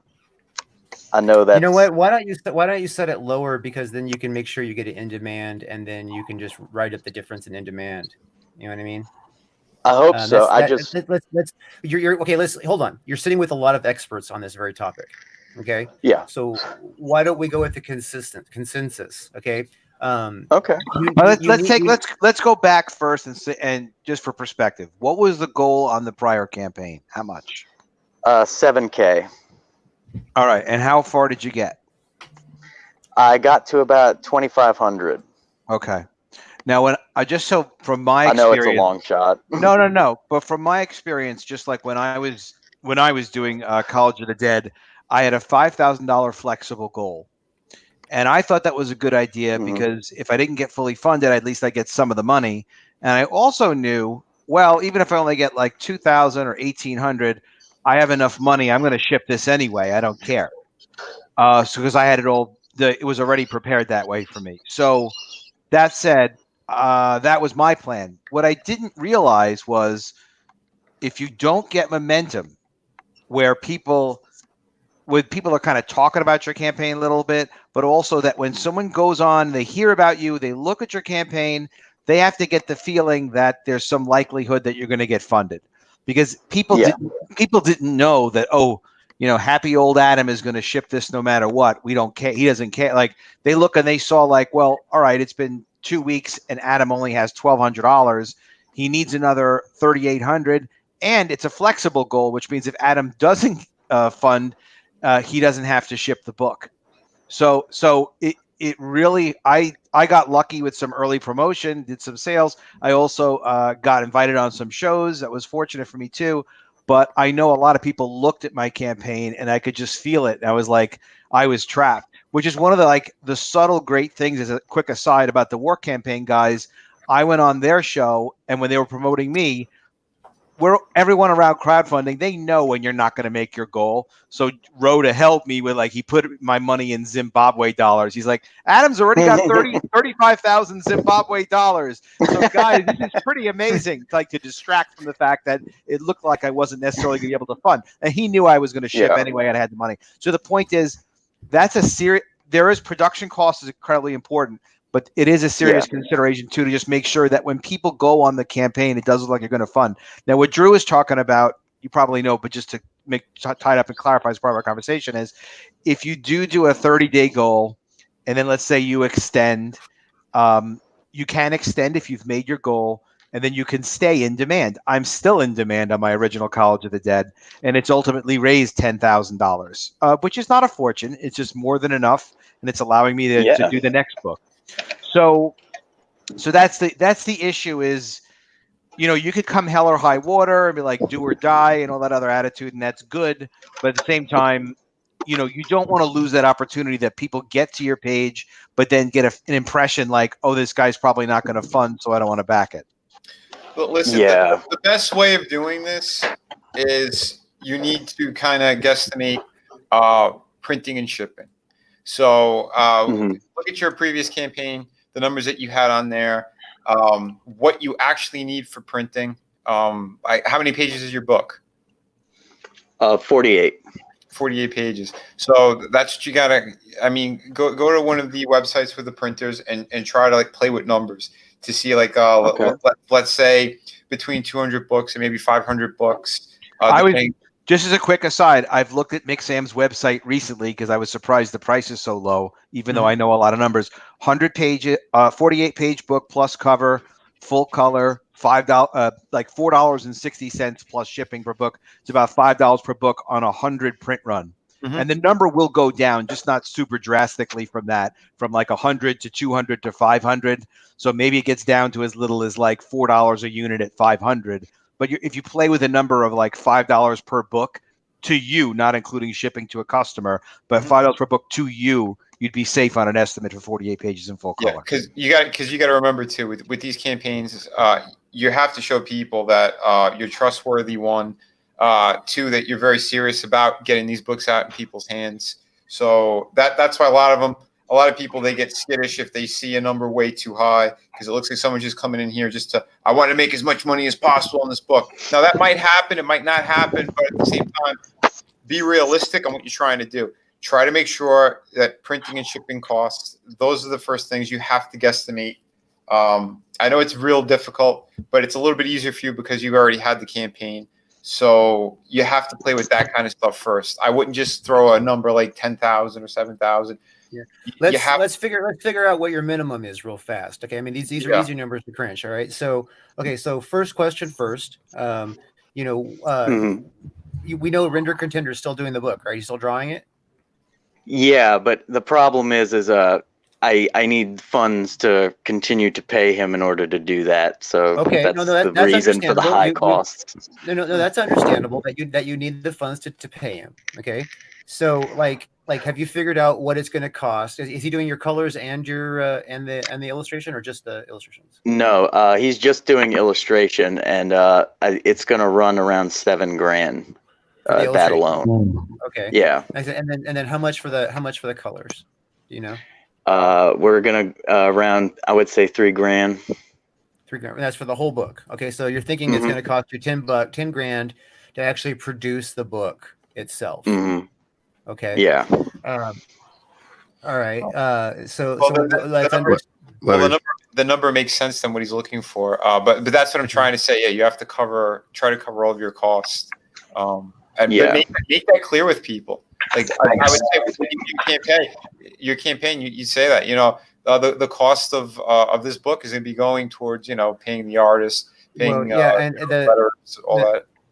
Also, here's another thing that's another factor in all this big picture. If this book absolutely can't get made for less than $10,000, right? That's just made. You also have to ship people this book. You know what I mean? So a $10,000 minimum won't be enough. For what you need to have it done. So that's a really excellent point. Actually, that's gonna be like a third of your revenue. It's basically a third. The shipping is usually a third of the overall campaign, and you got to remember also 8% is going straight back to Indiegogo. So so you're gonna need you're gonna need to probably go to at least $14,000, possibly $15,000 if that's the case. Here's a question: how much? I mean, now we're getting really personal and into detailed numbers, but how much is already sunk? Do you already have 5 large in this, 5 dimes, as Vinny might say? Well, unfortunately, I don't know the exact number I've spent, but I've done about 8 pages completed, like everything done, like lettering, all that. So that's about 20% of what you have to hit if it's roughly 50 pages long, right? Yeah. No, it's a little bit less than 20%. It's about 15%. So you have about $1,500 in. So that money's gone no matter what. It's not coming back. So you consider that a sunk, but you're still at 8,500. This is a relatively, you're being very fair with your talent, and it's good to respect talent and pay them well. But this is a good example of it is hard to hit these numbers without a platform and people that know and love you. We know and love you, but there's like 5 of us. You know what I mean? You need more than 5 so that the people are like, yeah, I want to get behind you and do Outlaw Nights. Well, I do have a YouTube channel and a BitChute that I've been working with. So cool. What are you up to on subs so far? It's looking pitiful. My subs on YouTube, I've got about 30, and I've got about 5 on BitChute. You know what? You're on with one of the best YouTube guys ever, believe it or not. Drew has built YouTube channels, and I'm not offering Drew's services here, but the thing is, Comicsgate guys, you could kind of ask people, hey, would you mind looking at my YouTube channel? Do you have any suggestions? And if Drew ever had the time, Drew, I don't mean to put you on the spot here. I'm just saying, there's a lot of talent around here, and it may be a good idea to try to solve some of those problems first, even if you have to wait a little. I don't want you to have to wait to put this book out, but if you had to wait 6 months and it got totally funded, and then you were set up to do book 2, I mean, that would almost be worth it, wouldn't it? No, I agree. That's the thing. I have been seriously rethinking the launch date. Just because, and also in light of everything that happened with, what happened with Critias and all, it just made me kind of want to take stock.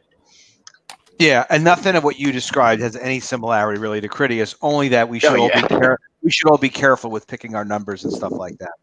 Honestly, I mean, it does sound like this is why, Malin and EVS and the other guys do say, hey, let's get your platform built and get that. Whatever it takes. It's hard to build a platform. You just keep going at it until it works. When it works, you got a mother effing platform.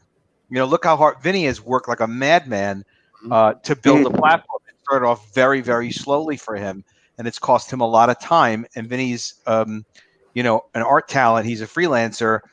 He has a lot of things he could do with his time. A lot of people will pay Vinny for work. He's had to sacrifice a lot of work to make the investment to build a platform. So if you're not in that situation in life, you can't do it. But if you do have time, that's the thing to talk to some of the guys about how to build a platform. I'm doing it very slowly for myself, actually.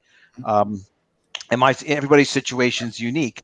Right. But I don't know what you guys think, but it kind of feels like this guy is going to be a success. It's just we don't know when. So the question is, what's the best advice on what to do first? Yeah, it's a challenge. I mean, that it really is a challenge. Everybody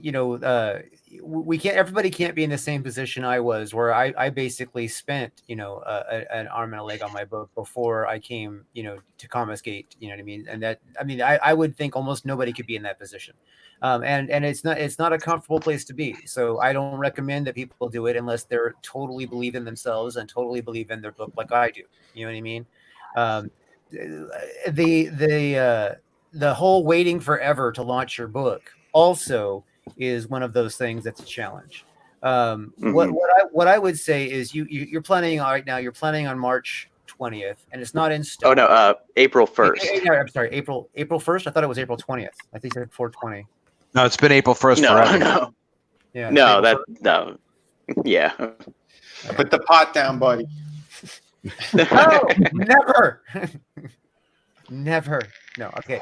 So I guess I just might got my head on something else then. No. So you're thinking April 1st, April Fool's Day. So there's a great excuse right there to delay another time. Just don't tell anybody you're going to not launch on April Fool's Day. Like April Fools. But Drew, you've been building a platform. Drew came on my stream back in the day, a couple months ago, when he was like looking at Comicsgate and getting involved, and I did advice on like how people can kind of get involved with Comicsgate. And I think you and I did a show too, a Fuse Box too. I think I don't recall 100%. But we've done a few together. Well, yeah, I meant just like a one-on-one when we were like talking about Alpha Night.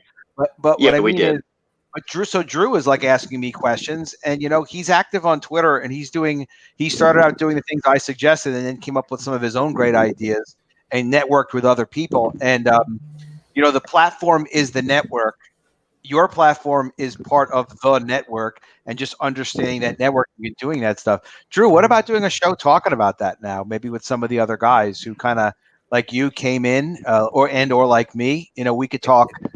I think doing a how to crowdfund show, the ups and downs of crowdfunding, something like that. I think it's about time to do that. I mean, when we talked about doing that before, it was a little forever ago, premature. Yeah. But now I think it's definitely time to start hitting people with that. Because there's a lot of experts now. We can pull people on. We can get a lot of different people's opinions. We can look at campaigns that are getting ready to launch, like we just did for Brian. We can pretty much do what we're doing today. That would be a great show, I think. If I could just jump in here for a second, one thing that aren't you already in here? Yeah. Well, I stepped out to heat up some Indian food and get myself some more tea. But when I started YouTubing, first person to have me on was Antonio. Love Antonio. Sexual Chocolate. He's the man. Clip Walker had me on second, and I was incredibly nervous and awkward, and I think I did a pretty good job of hiding it, but I was very uncomfortable. I think getting comfortable being in front of the camera, being on the mic, I think that's a process. Drew helped me with that immensely by having me on his streams consistently. And now I'm at the place where I'm like, I can actually maybe start doing some of my own live streaming and gradually build my channel. It's coming from the guy who couldn't share his screen. Yes. Oh yeah, no, but that's the thing is I have you, Drew. I have Preston. I have the entire CG community. I have this massive resource that I can easily tap into at any point, because thank you God, there are wonderful people here that want to help you and are ready, willing, and able. And like I was saying yesterday on another stream, we're all about that CG is like a microcosm of the world as it should be, which is everybody working together for the best interests of everybody. All for one for all. So, you're part of this community now, Fuse, and we got you back. How many people? Well, thank you. I appreciate that. Okay. How many people do you have on your mailing list right now? I have got 50. Yeah. I would think that maybe you might want to wait, pull the April Fool's stunt. I would leave it everything say April 1st. I think I would do that just because it's April 1st. You know what I mean? I think I actually like that because it's a good teaser, and everybody like, well, you launched April 1st, you launched April 1st, because now you can hype that you're going to launch April 1st all the way up to April 1st, and then on April 1st it's for everybody who hasn't seen this. Obviously, everybody who hasn't seen this video, everybody who's watching this video will be in on the joke. You know what I mean? So don't spoil it for everybody, okay? Right. No, then, and then you could launch, in May, you could launch in June, and still have a good run,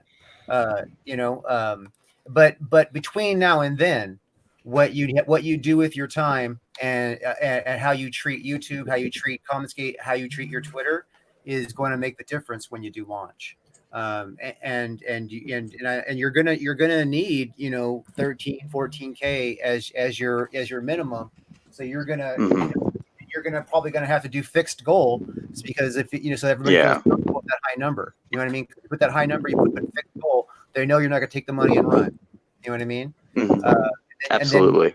And then you need to start getting on shows, and you need to have more than just this mailing list page. You need to have a do you have a web page at all or anything like that? You said I'm actually working on that with a buddy of mine. We're working on a website, so that will hopefully be up soon. At minimum, get a one pager up. You know what I mean? As fast as you can, and then work on the rest behind it. Get a splash page up at something with a lot of graphics on it. You know what I mean? Everything you have. I would even put the first 8 pages up as a download PDF for people to read right away. You know what I mean? So that you can start getting people hyped on this, because I wanted this book. I like what you're doing here. The art's awesome. The story's awesome. The character has a lot in common with my character. I want to read this book. You know what I mean? And I think there's a lot of people out there who would agree with me that they would also want to read this book. So so what you need to do is just all hands on deck. Start reaching out to creators, start building some relationships. You got to have friends in this community. Right now, you're in a room with my friends. These are my good friends: Brian, Adam, Vinny, Red Gaze. These guys are good friends of mine. You know what I mean? And yep. I have invested a lot of myself into them. And I ask nothing from them. Well, I ask once in a while, but I expect nothing from them. Right. You know what I mean? Son of a bit. No. And that's the thing. When you do a good deed, it has to be with no expectation of a reward. I have a friend who's always pissed off, always, man, I'm always doing shit for people. Nobody ever does shit for me. It's just like that defeat. Like, you don't get it. He's talking about girls, right? He's talking about doing stuff for women, probably. What is he women doing? Yeah, that's a common complaint of women. Don't do stuff for women. Do stuff for you. But what I will say is,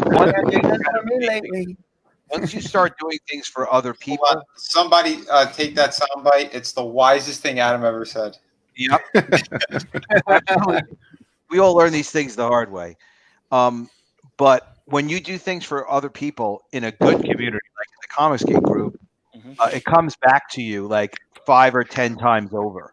Yeah. So I'm enthusiastic to always do stuff for other guys as much as I can. I spent 2 hours with Martina last night teaching her how, at least from my experience, we would do character development and story development at multiple stages of production. And it was a lot of fun, but it's a lot of work. And, we did it live stream, but that's just like one part of a day where you're helping somebody and thank God I know how to do that stuff. And I've done it before because it's absolutely what she needed at the moment. So it's very satisfying to be able to help somebody with something, even if you're just doing a retweet. If you retweet me or you retweet any of us, we all feel great about it. We see one extra retweet, we're like, oh, cool, I'm getting out there. It's just encouraging, and we need encouragement. I've said it before multiple times. It's one of the first things I do. The first time I do hop on Twitter for the day, whatever is in my feed, whatever is there first, I just start retweeting the shit out of people. Me too. It's the best thing. Yeah, it's the best thing you can do. It shows that you actually do care about other people's campaigns. Because again, one person's doing great, we're all doing great. So we want to spread that love. And it's easy. It doesn't cost you anything. And you're in a bunch of DM groups. So whenever somebody in your DM group, unless it's somebody that you absolutely hate, of course, when somebody in your DM group throws up a link from Twitter, you know what I mean, that they're trying to promote. Oh, I've retweet a ton. Like I'm fairly certain I've retweeted everybody in here. You know what? If necessary, they'll get out your Twitter account and they will audit you on your Twitter account and tell you what to do different. I have to run for my 8:00 gig, gentlemen. Yeah. Brian, sure. Congratulations. Thanks, brother. And thank you, sir. Always good to see your lizard eye. And yes, sir. it's a pleasure, brother. As always, thank you for everything you do. You too, my friend. Namaste, Adam. I am launching College of the Dead graduation day, my full color sequel on Saturday, the 7th. So yes, and Monday and one of these upcoming Mondays, you got to come on Horror Talk. We've changed Horror Talk to CG Horror Talk as of yesterday. Oh, fantastic! All right, yeah, and it's Sim, me, and Brian running that show now. So and Brian's people too, obviously. Awesome, I'm in. If you want to do it this Monday, you let me know. Beautiful. Yeah. All right, brothers. Talk to you later. Yeah, Take care, man. Later. All right, man. Later, man. Good to see you. Call me Mark. Yeah, I do need to Tell split. Call me Mark. Yeah, I do need to split as well because I got some other work. I've been doing it, so I was a little bit quiet, but I need to make a phone call too. So, guys, and you Vinny, have a great night. Yeah, Vinny, you got booties to draw. Of course I do. How did you know what else I was doing? Good to see you, brother. Always a pleasure, man. You're the best. Absolutely, man. And yeah, I was happy to back tonight. And yeah, it's gonna just keep going up. I think you're at like 170 now, so that's pretty damn awesome. Thanks, dude. So Thank you.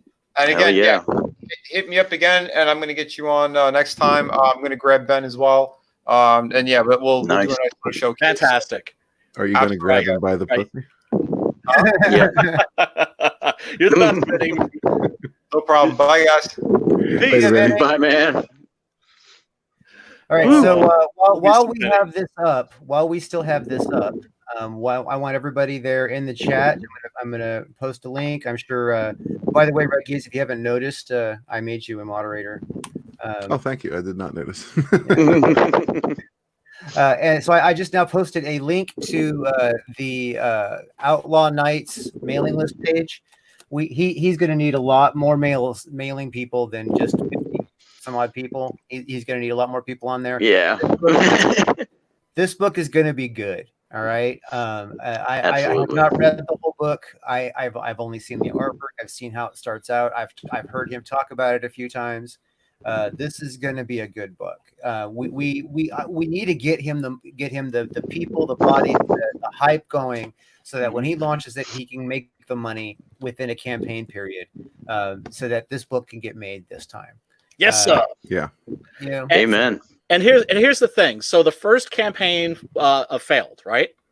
Yeah. Yeah. Same thing happened to me. Same thing happened to Preston. Same thing happens to a lot of us. The thing that you got to do is you have to look at your first campaign that was a failure as a pre-campaign, right? Okay. And seriously, because and look, when that happens, when your campaign fails, there's nothing you can do about it. You're gonna feel like you just got kicked in the, right? Oh yeah, no, yeah. I already went through that. yeah, it's brutal, right? But that's the thing. You went through it. It's over. You're gonna learn from your mistakes, because the thing is we all learn from each other, and we learn from each other's successes, and we learn from each other's mistakes.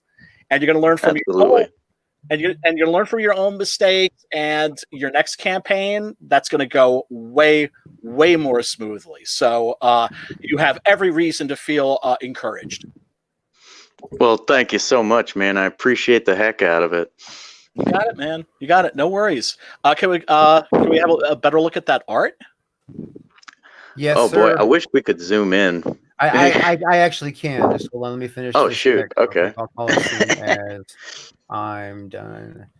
People for some reason I don't. You know, I get like all kinds of like calls and stuff during live streams. It's like, you know, like, why can't you? That's always, isn't that always when it happens? I know. You know? I know. It's like the phone's dead until you're on stream.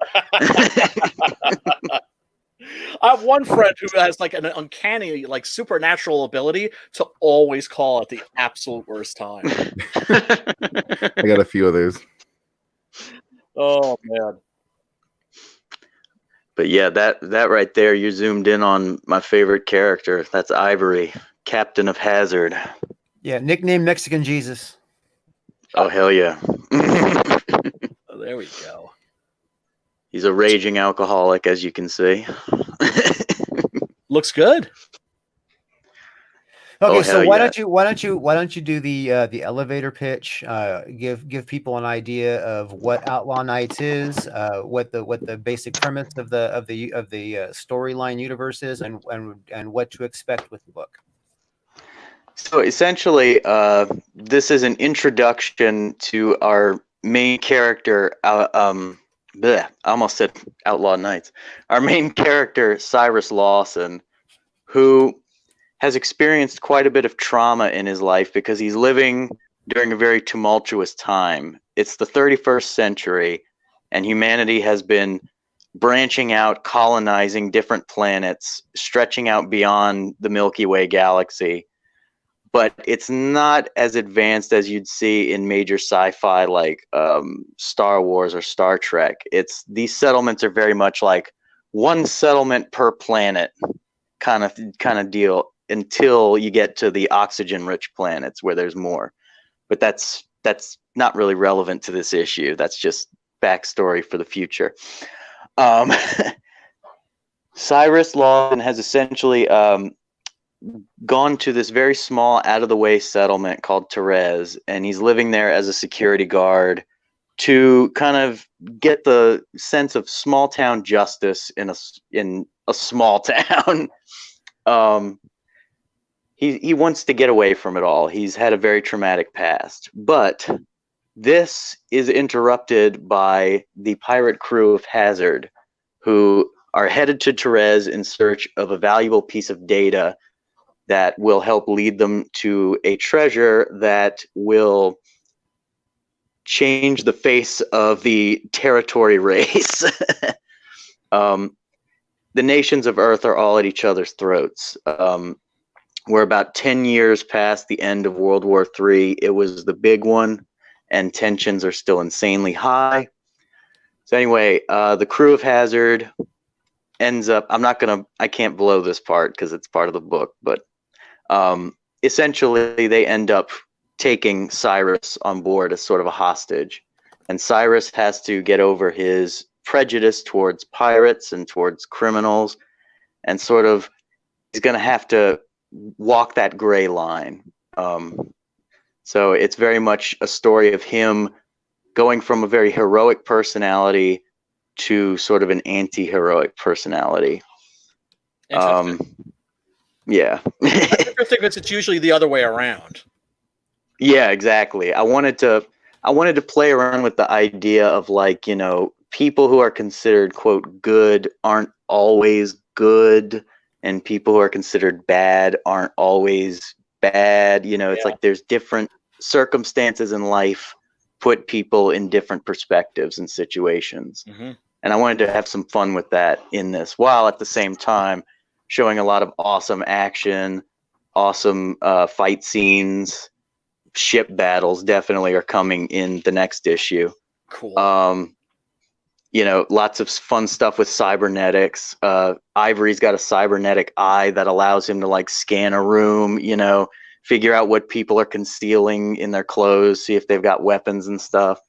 All kinds of, you know, really cool shit like that. Excellent. Looks great. And yeah, it's basically just a giant rat race to get this treasure. And of course, they're going to have to go up against other pirate factions as well as government factions. So, how do you spell exhilarating? How do you spell exhilarating? X-E-X? E-X-H-I-L.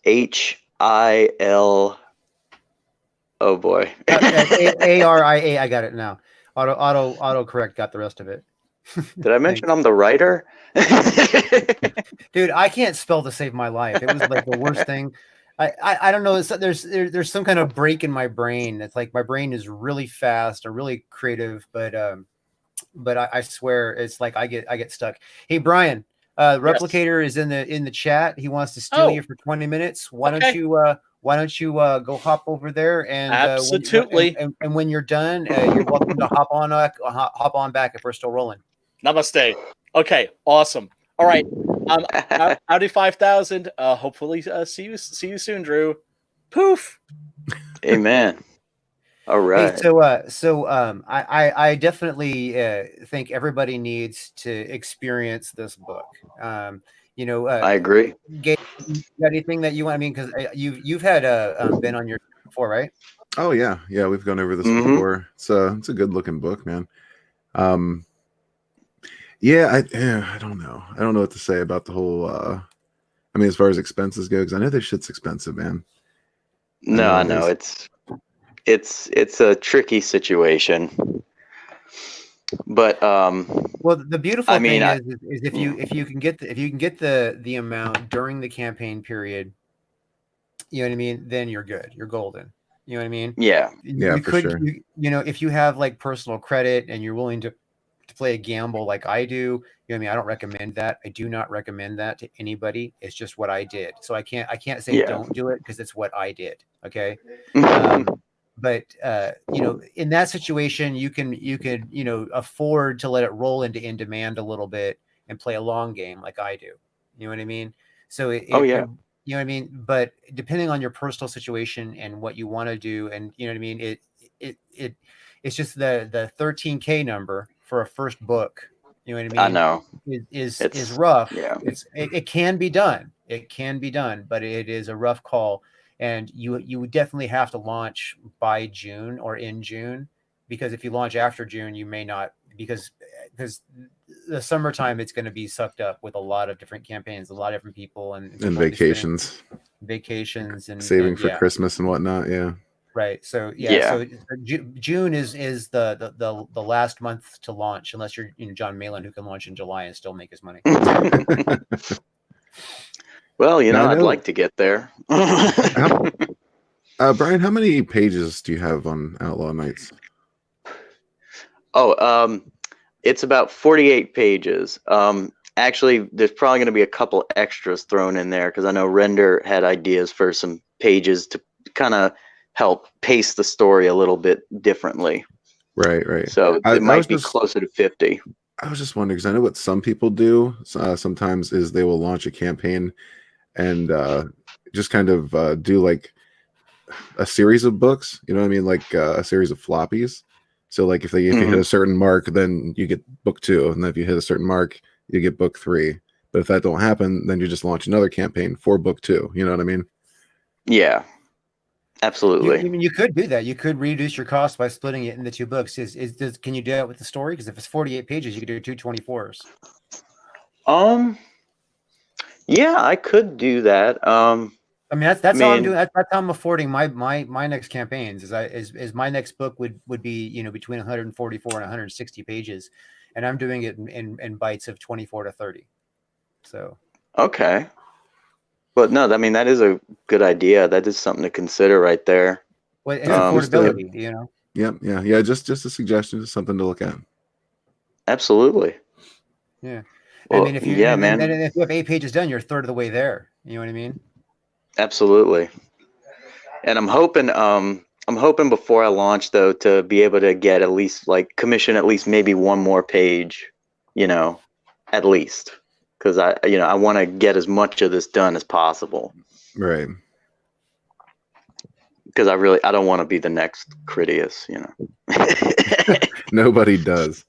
I don't even think he does. But that whole situation, I just posted a video today. I don't know if you guys saw it, but not yet. I see there seems to be some distrust going around as far as new creators are concerned now, and I don't think that's fair. Just because we got one idiot out of how many have delivered. You know what I mean?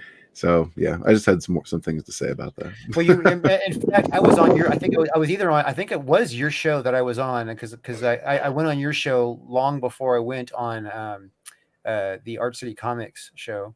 I think it was on your show when they brought up Incridius, and I was asking, what the fuck is Incridius? You know what I mean? I was like, because all that shit happened right before. I mean, like the week before I came around. You know what I mean? Yeah, he was one of the first guys on the scene. You know, once books started being announced and put out there. But yeah, I'm fairly certain he was one of the first 2 projects I backed, I believe. That wouldn't surprise me. He was a lot of people's first project, and that's one reason why people were so upset about it, you know, because it's, yeah. But I mean, on that regard, Red Rooster was one of the first projects I backed, so there you go. Yeah. Still waiting on that. But yeah, I would just say take everybody as an individual, look at each campaign individually, look at each campaign page.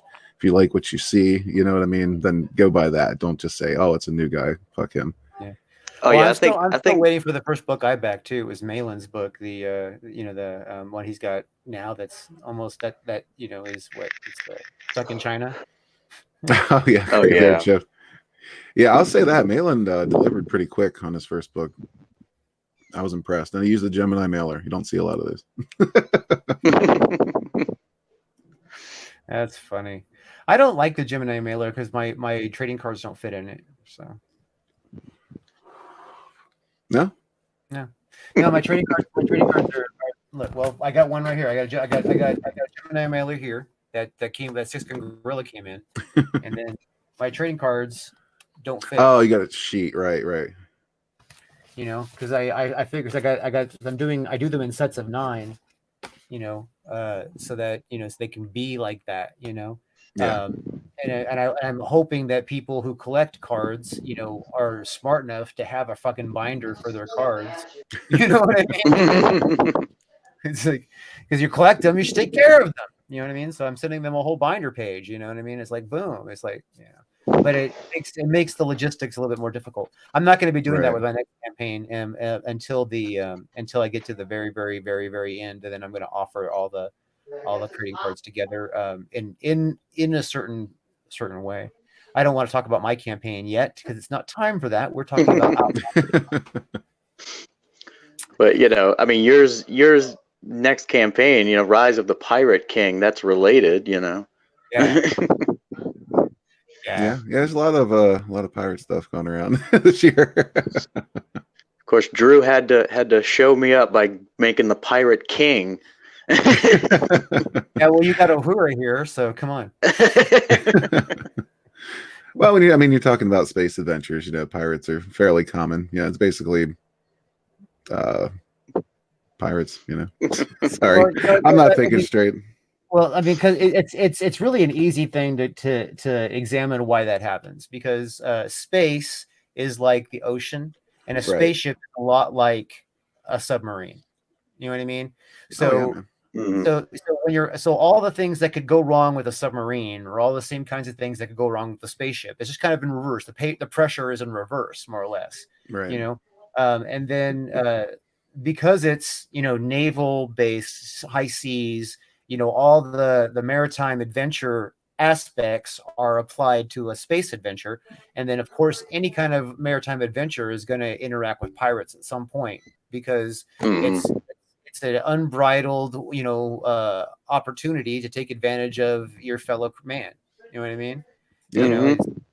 It is. I mean, there's still piracy today. I mean, we have Somalia has piracy. There's recently a movie with Tom Hanks that featured just that very thing. So they're a little different, though. I don't know if you've seen the South Park episode, but I love that one.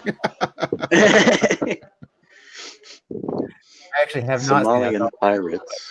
Now I'm going to have to. You definitely should. It's entertaining. So, with a yo ho ho.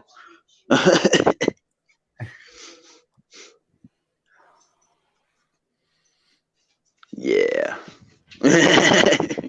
Drawn into here eventually. Yep. Indeed. I wish I had the money to be drawn in. Ben, are you going to have some original art?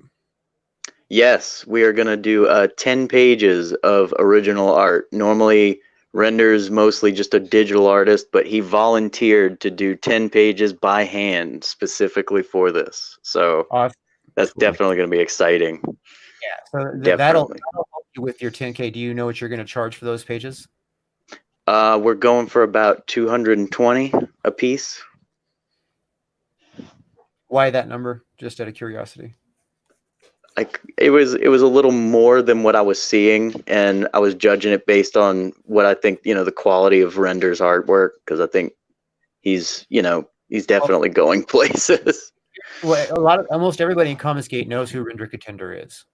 Okay. Yeah. He's not an unknown entity. You know what I mean? He's a badass artist. Okay. So that, and the fact that he almost only does digital, you know what I mean? Makes his original pieces more valuable. I would say at least 250. Okay. And make sure you have enough money on there for quality shipping on that. You know what I mean? Absolutely. Yeah. Oh no, our shipping costs are nice and high.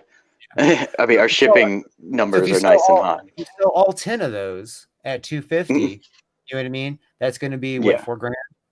So that'll be $4,000 off of your bite right there. You know what I mean? So hell yeah. How many drawn-in tiers do you have? 10. 10, and you're going to charge people how much for that? It's going to be around 200. Yeah. Okay. 150, 200. That's about. I guess that's about normal. A lot of people go about 150 on that, but however you need to. So 200. So then if you got 10 of those, that's another $2,000. So that's $6,000 off the bite right there. And so you may need to split that up if you split the book up. You know what I mean? Obviously, so you could do 5 and 5 or whatever. And then obviously here's a beautiful part. If you split the book up into floppies, you get to do a third campaign for the graphic novel version. Hell yeah. And then if you have overprint of floppies, you can offer those again in the third campaign as a perk tier. So you can make more money on it in the overprints. So right. And at that point it's a completed product. You just have to reprint. Right. And you may even decide to add more before going to the third. You might say, well, this is looking really good as 24-page campaigns. Maybe we're going to do a third one or a fourth one, and then maybe do a 90-page book, or or keep waiting and do a 150-page book. You know what I mean? So you may decide to wait on the big graphic novel campaign and stick with the comic books for a while. You know what I mean? Depending on what you can bite, what you can manage with your bite. So. But as far as if you split this one up into two, obviously you can split those two tiers also as well. Granted that, how they work with the book. I mean, if they're all at the end, that doesn't work very well, but as far as the drawn in tiers, or the original art, it's going to have to be 5 in the first half and 5 in the second half of both of those to make that work. But okay. Yeah. But we're just trying to help. We're not. I mean, obviously. Oh no, I appreciate the heck out of it. Like I'm soaking it all up, because in a lot of ways it's been a little bit of a guessing game here and there. So I mean, to get as many expert opinions as I can is good. Well, I don't know how much experts we are, but we're definitely experienced. I mean, you've succeeded, so I mean, Yeah, well, that success is, success in funding my campaign and getting it going, and keeping it going is a huge success. I admit it. I'll take the compliments on that. But I'm playing a long game with mine. You know what I mean? It's going to be. I'm thinking that I'm not going to see any profits. I'll be happy if in 3 years from now I've paid myself back and then starting to see profits. You know what I mean? Yeah.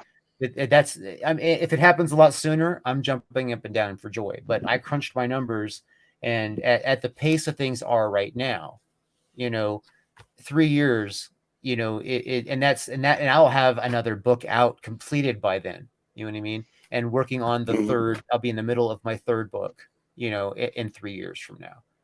So so I'm thinking, okay, this book is still selling. That one I'm working on now. My next project, I'm going to do that in bites. When that's all done, I'll do the whole book. That's basically almost a 2-year process. You know what I mean? It's because you got 3 months, as if it goes as fast as possible, 3 months a campaign. You know what I mean? For 7 campaigns, 6 campaigns for chapters, and then 1 campaign for the graphic novel, right? And you know, I mean, that's a lot of time, you know. So I'm looking down, you know, for each book, I'm looking 1.5 years, 2 years as a process for each book that comes out. You know what I mean? And then I might, you know, so you know, that's which is also why I'm doing it in floppies, because I don't want people to wait 1.5 years for the book to come out. You know what I mean? I want them to get it in chapters. You know what I mean? So it makes more sense for me to do that, that way, because I pay for the book to be done chapter point before I do a campaign for it. You know, so it's, you know, that way I don't have to worry about people wondering if I'm going to deliver or not. You know what I mean? Because it's guaranteed from the beginning. But we're not all in that same position. I don't, you know what I mean? We're, you know, especially writers, illustrators are in a different position. They can sit down and draw shit. They can bang it out. Well, they can even if they have a day job doing something else, they can draw at night. You know what I mean? If they freelance, they can put it in between projects. You know what I mean? There's other ways that they can do that to where, you know, they can get it done, but they're investing, instead of investing money, they're investing their time. Right. Yeah. So, and as writers, if we don't have the money to invest, we have to invest double the time. You know what I mean? Which means that you're going to have to really invest the time it takes to build relationships in the community, to, build your presence. Doesn't necessarily mean you have to build your own channel up. It's good to put stuff on your channel. You know what I mean? But not everybody is a YouTube talent. Not everybody's got the knack for it. You know what I mean? But if you're a good person and you got a good book and you make friends, right?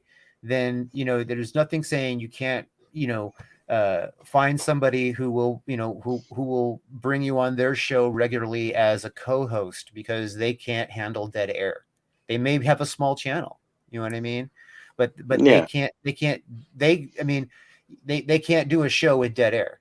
You know what I mean? So they need somebody to sit there to talk when they are busy trying to find a freaking link or something. You know what I mean? You know, so that's like a minimum option. You know what I mean? You can do your own thing. You can do that, you know, but build a connection of people, a network of people, and then do the rounds, and then do the rounds again, and then do the rounds again. And then here's my biggest advice. Don't oversaturate with the links. You know what I mean? If you're going to saturate links, saturate everybody else's links. You know what I mean? The same people seeing your stuff over and over and over again, if you know what I mean, it's annoying. It makes them not want to back your book. You know what I mean? And then one thing also on top of that, I've told you this before, I know this, is don't beg for Ethan's attention. You know what I mean? I mean, if you're going to send him a super chat, you know, say hi. You know, you can thank him for what he does for Comicsgate, like I do. That's what I do when I don't look for Ethan's attention when I do that. You know what I mean? In a way, I kind of am reminding him that I exist. You know what I mean?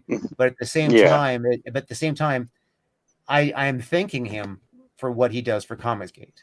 You know what I mean? I wouldn't do the super chats if there wasn't money involved, because, you know, the money is like my way of saying, here's like bubblegum money, dude. You know, buy yourself a freaking hamburger, do something, you know what I mean, that, you know, thanks yourself for the awesomeness that you have brought to Comicsgate.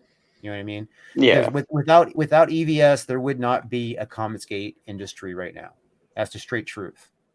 You know, your boy Zach wouldn't have done it all by himself. He would have just been your boy Zach. It wouldn't have been Comicsgate. You know what I mean? It would have just been Richard Myers making comics. It wouldn't have been Comicsgate. Okay.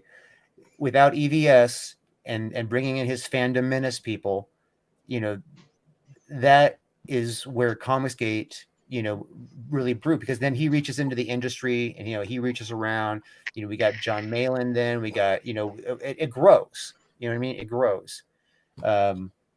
Obviously there's been some issues in Comicsgate. There's a lot of stuff before I came around. It's a lot better at self-managing, you know what I mean, since I've been here, which I thank the heavens for. because I can't imagine of having to ride through that other crap. Which Red Gage is probably like laughing to himself right now. It's like all the shit you missed, Drew. Quit bitching, man. You didn't see nothing, man. It's been a long ride. Of course, I mean, I wasn't, the Red Gaze for all that. I was an observer for the longest time before I decided to get involved. I got somebody coming to my front door. They're probably trying to like picture mail or something. Dude, somebody rapped the shit out of my front door yesterday, rang the doorbell. I mean, it was like a ghost event, and I answered it, and it's these 3 kids trying to sell me tennis balls. I'm like, what the fuck? I don't play tennis. What do you want? What is this? Like, we stole these from the school. Will you buy them, please? That's kind of what I think happened. Like, damn, well, first of all, if you're trying to shill shit, that might not be the best start. Maybe just, knock or ring the bell once. Yeah, don't like, boom, boom, boom, there's a police. Would you like to buy some tennis balls?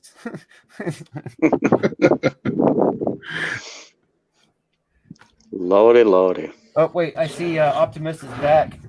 He just now, my mouse on the ground there. Is he under your desk? Yeah, I hope not. Are you sure you hope not? And now he's in the stream. I've been there for 3 years. Really? Wow, that's a long time. Calm under down. your desk 3 years ago and never look back. Why? Calm down, Rita. Well, it's if you do you need me to tell everybody why I kept you under there? I'm just saying. Lordy. And tell those cats to clean up after themselves. Jesus Christ. I wish they cleaned up after themselves. Holy crap, dude. Do you know I have 4 litter boxes in my house and I clean them twice a day. If I like forget, it is such a fucking nightmare. Mm-hmm. Like, they will kick sand out of the box. They will poop on the floor. They will keep our shit clean or we will make you pay. Sorry, I just heard from my little Venezuelan boy that does my thumbnails. That sounds so wrong. Well, here's the thing: when I say little Venezuelan boy, he's 31, but he's older than me. He was doing the thumbnails for tonight's show, and apparently one of the images that Brian sent was a TIFF. And he has really bad internet, and it took him a long time to download it. So hell. Yeah, that's funny. That's funny. And then he, after he gave it to, after he sent it to me, he said it truly was a 6-gun gorilla, the big gun down. Awesome. Yeah. Shit, man. Brian's book isn't doing too bad. I mean, considering, he doesn't have like a huge internet following, to himself alone. Mm-hmm. He's got 8 backers already, you know what I mean? So yeah. I mean, that's, just, he kind of pulled what he pulled a Zach, and I'm gonna launch in the middle of the night. He would have, seriously, if somebody had told him to launch last night, he would have. Mm-hmm. He would have just like set that thing off last night, and then we would have been like, dude, well, yeah, no, I totally had to, like, Vinny and I were talking to him in the back room, and we're like, no, launch party tomorrow. Yeah. We'll just do the show early. We'll get you launched. You know what I mean? Then we'll interview Ben, and then that kind of stuff. And then he got stolen because Renders, which is fine because Render's going to bring a few more audience, a few Australians to watch him. Yeah. Not Render. Replicator aren't. Yeah. These names are, they're running together now, aren't they? Yeah. They're fucking with my senility, man. My man's, if you got senility now, I'm just setting up ours for later too, so gives time for shill links and all that good stuff. Yeah, what time are you guys launching? 10 o'clock. 10 o'clock. Okay. Yeah, the usual. Yeah, at Eastern, I think I need to start talking to Red. Right? I think I need to start talking to Red. I think we run into each other sometime. We do, yeah. I kicked mine back an hour. Oh, okay. Yeah, you know what? Here's something that would be good. I've often considered doing this, and we should actually do this. We should actually set up a schedule.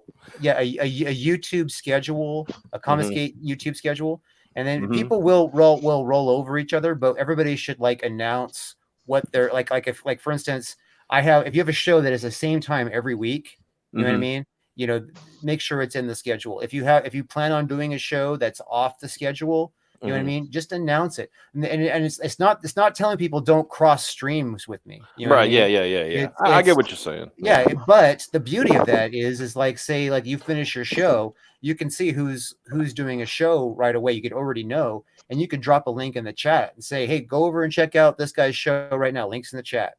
You know what I mean? Yeah. I hear you. I was, I started doing that with some other shows too. It's like, go over there. They're doing something. I was like, because I think we all know when Ethan comes up, that's a wrap. So I treat him like the president, kind of like the president of the United States. He just preempts everything. Yeah. He takes over every channel. So I'm like, I kind of look at it like that. Well, you guys could just stream snipe him. You know what I mean? It's like, hey, I've done that one time and actually got like a few hundred viewers. Yeah. It's just watch Ethan's show here. You guys watching? Let's just watch Ethan together, and you guys could throw the commentary in. You know what I mean? Yeah. I'm sure Ethan wouldn't mind. Yeah. Well, he stream sniped us one time. It was fun. He's good at that. He stream snipes a lot. Yeah. I was noticing your sub counts is moving up there, brother. It's getting. Yeah, I actually don't pay attention to that. Yeah. Oh, Mr. Big Shot here. Okay, I'm not kidding. No, it's not that at all. It's just that I'm so many hours, stream hours away from being able to monetize it that it's like once I get that to where it needs to be, then I'll worry about my subscriber count. You know what I mean? Well, I always had the opposite. I was having the opposite problem for the longest time. Had the hours I had plenty. I had double the hours I needed, but the subs were just trickling. But then, I got the big boost from Ethan, and that it worked out. Yeah. I think Red, you was last month or a month before. Oh shit, I don't even remember. Yeah, I think it was last month sometime. Yeah. But I moved pretty steady actually. My watch hours and my subs kind of climbed pretty steady together. Yeah. You didn't really need a boost. You went kind of I guess you could say natural progression. I got a couple boosts here and there. We should, I think that when people are trying to get their watch hours up, I got a new idea from doing that 24-hour nightmare live stream. Holy fuck, man! I seriously took a 2.5-hour break because I went to sleep when Ethan came on because it was a crowded room. I'm like, you know what? This is a perfect opportunity for me to take a break. You know what I mean? Yeah.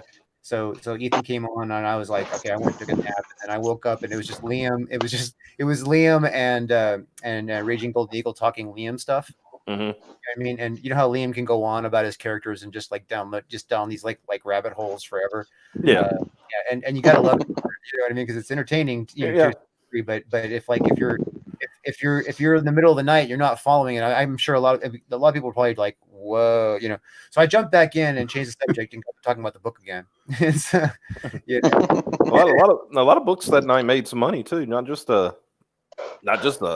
demon. Oh God, what was the name of it? Devil Blade. Thank you. Demon Blade. Blade Devil. Blade Devil. Right. Right. The boomers will get it right eventually. We'll just keep naming names. Right.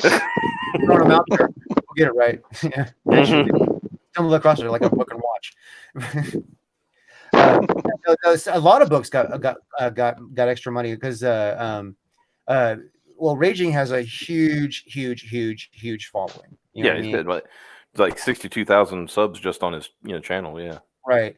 And his followers are loyal and devoted. And they love him. And he's been talking about this book for a year. Mm-hmm. So it was greatly anticipated.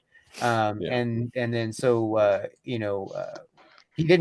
even planning to do a 24-hour live stream. That was totally something that happened because he told people that while he was streaming, if he got to 20K, then he would do a 24-hour live stream.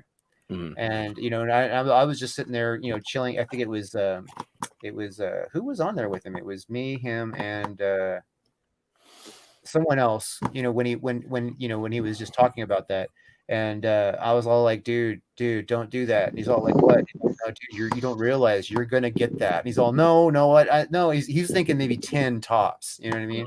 And I'm like, no, dude, you don't understand. And it was just going.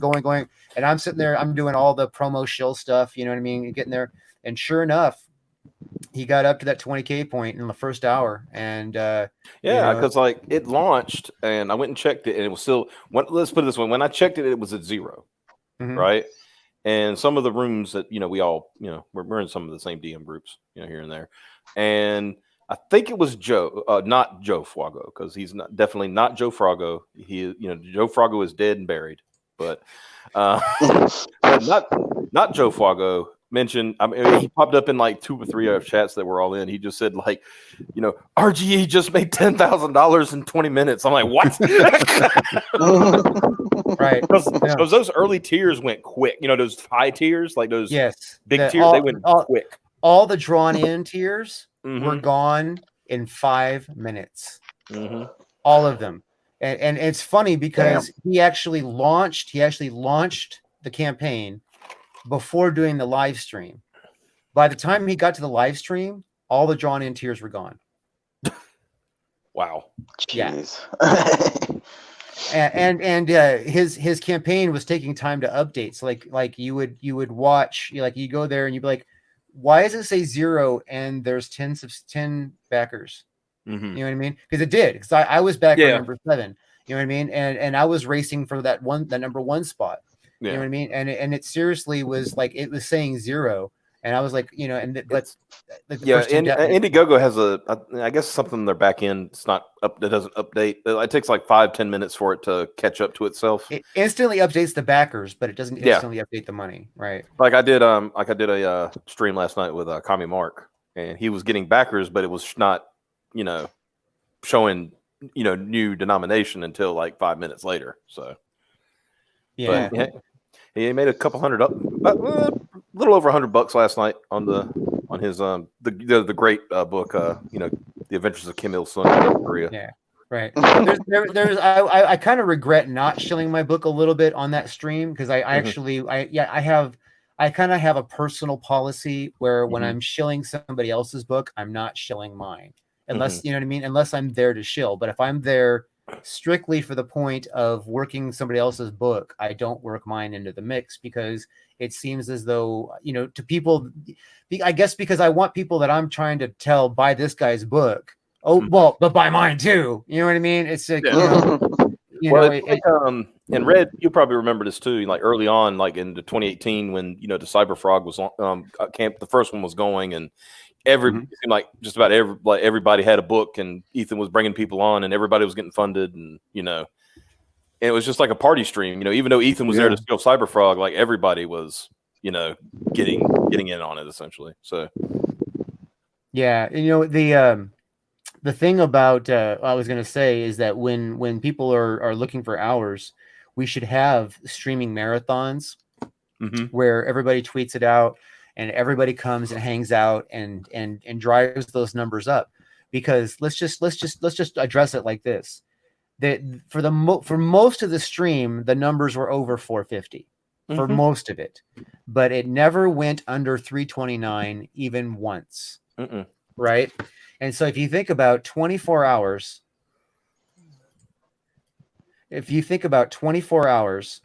at just say 300, right? That's 7,200 hours watched in 24-hour period. That's almost 2 years worth of stream requirement right there. That'll knock out your requirement right there. Yeah. So I think that we should do that for Comicsgate Brothers. You know what I mean? We should definitely like push their subscription numbers up and then do stream marathons with them and get them there because the idea of doing like they did, the rotating cast and like that RGE did, just have other people in and out and all that stuff, and it was good. It kept it lively because you bring in another person, give a different perspective and personality and all that stuff. It was a it was a long day, but it was a very. I think it was cool. Yeah, a lot of books got sold. I mean, Door Kickers. I sold a bunch of books. It was. Scott. I thought I was gonna have to beat that boy. What happened? Tell us the story now. He was talking about our project. Oh yes, he was. He was sharing it with RGE and not sharing it with us. I was irritated. It's we are. Let's put it this way: we're on the short road to announcing, so you'll know something soon. That's better. Yeah, I'm getting irritated. You guys aren't letting me know. Trust me, you'll love it. You'll love it. While I got you here and I put you on the spot in front of everybody who's watching. Yeah. I would like to come on Graded again before I launch the new campaign, and then sometime during it, if that would be acceptable to you guys. Well, let me see. Let me get your credit score. Anytime, brother. Just let me. My credit score would be perfect had it not the amount of money I've invested into this book. So just so you know. I had somebody tell me. I said, and this was kind of a rich dude. Did you just say, "Oh boy, Red"? I love that. What? No. That was me. But I remember a richer gentleman told me one time, and I said, "That's pretty funny." He said, "Like, I don't have a credit score." He said, "Why?" I said, "What do I need credit for?" I'm like, well, some of us ain't that privileged, brother.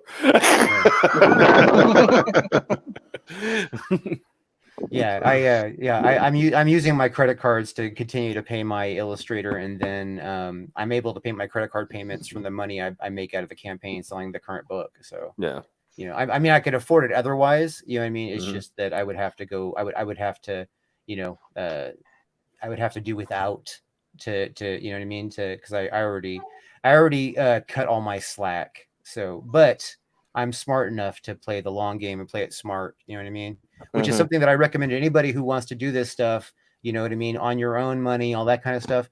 Make sure you're not just half-assing it. Make sure you've crunched the numbers and that you can do it. Do you understand what I'm saying? It is so important that if you're going to try and put this stuff on your own back 100%, you know what I mean? Make sure that you've crunched the numbers and you've thought it completely through, that you know how much you need, how much you're going to have. You make sure you save it. There's no bigger disaster than spending a whole bunch of money on something and then having it blow up in your face. There's no bigger disaster than that. So if you're going to do it, make sure you do it smart. Make sure you've crunched the numbers. And if you're Comicsgate and you're doing that kind of thing, and you want someone to talk to, come to me, because I will help you talk it through. Adam posted another guy that's really good with that. He won't pull no punches on that shit either. So. Oh boy! What about you guys? So what's your book called? Graded? I ain't telling you. Oh damn it! You thought you had me. I was trying. I admit it. Yeah. Optimus is. Go ahead. Optimus is planning to launch a book called Outlaw Days. Yeah. You got me. You got me. Hey, what's your book going to be called, Red? Sunsworn. Yeah, mine's going to be called Moon Oath.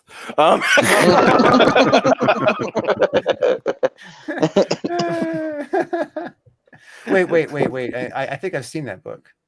What, Moon Oath? Oh yeah, actually funny. Yeah. Well, we had this like gimmick. Like one of our guys, he was a patron, and he could come on the streams and stuff. He was cool, and he had a gimmick going on where he would just like make a parody like and next week we're launching. So it's like if you said you're doing Captain Love, we say we're going to launch Major Hate next week. Yeah. So he was always doing stuff like that. And he always said, like, it is not us. It is by the, what did he say? By the great anti-Comicsgate artist, Methan Van Scrabbles. Oh, my God. That's hilarious. That's where it was like, that's how we made the joke about Iguanatron and Robotoad. Even though we didn't know there was another Robotoad at the time. But that's funny. But Iguanatron is whole subsidy of us because I went and trademarked that one. I said I'm keeping Iguanatron. Iguanatron. Yep. Well, it's just in case I ever see a book, like if I see JDA try to put like his version of Salamandroid and calls it Iguanatron, God. I'm gonna tell him, it's like, okay, $40,000. Yeah. I'm sorry, Iguanatron sounds like a fucking ride at a fair or something, man. Yeah. Get on the Iguanatron. Yeah, well, man, like, and this is like stuff that we just did during the 80s. They're playing all the hits from the 80s. You know what I mean? Yeah, yeah, exactly. Yeah. Kind of reminds me of Beast Wars. You know, it's kind of what we were going for. Just, you know, I don't mind talking about this one because it's kind of a meme, but it is something we're going to do one day. It's like it's the adventures of what do we call it? Mechatoad and Iguanatron. Ooh. Yeah. And we have three three of the characters. It's of course Mechatoad, and then there's Iguanatron. And the thing is, Iguanatron has separation anxiety, so if he gets too far away from Mechatoad, he stops doing anything. Kind of goes into a little mini panic, right?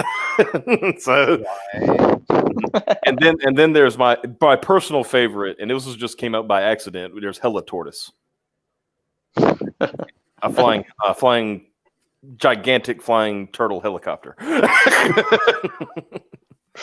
So Rot10 says that just grab Anna squealing about Baby Yoda and loop it for 10 hours. People listen to that all day and night. Maybe. Yeah. Well, it depends. If it's on her channel, the mods won't let anybody watch it because they start banning people. Right. Sim! Oh no! What the hell's going on here? Who let him in? The riffraff. Let the dogs out. Sorry, I would have liked to be here earlier, but you know, some things happen in family, so I'm here. Sorry, I miss Brian, but go back his book and check out that book because I remembered it. So I know you. I guess Zayd. I know you from. You know, we may have crossed paths a couple times. You know, you seem somewhat familiar. Yeah, you're that other guy that's doing a sci-fi, right? The three space pirate authors are in the same stream. So right, what's up with that? Damn space pirates! Oh yeah, and since Sim failed to say it, back Blood Hunt. Yeah, Back Blood Hunt.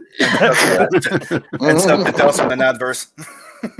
Yeah, I'm lucky. I got my friends and bros that remind me that I need to promote myself. Thanks, Mr. E. Thanks, Red. Thanks, Chief. Thanks, Nick. Thanks, Adam. Bloodhunt's gonna be badass. That one needs to definitely get more money on it.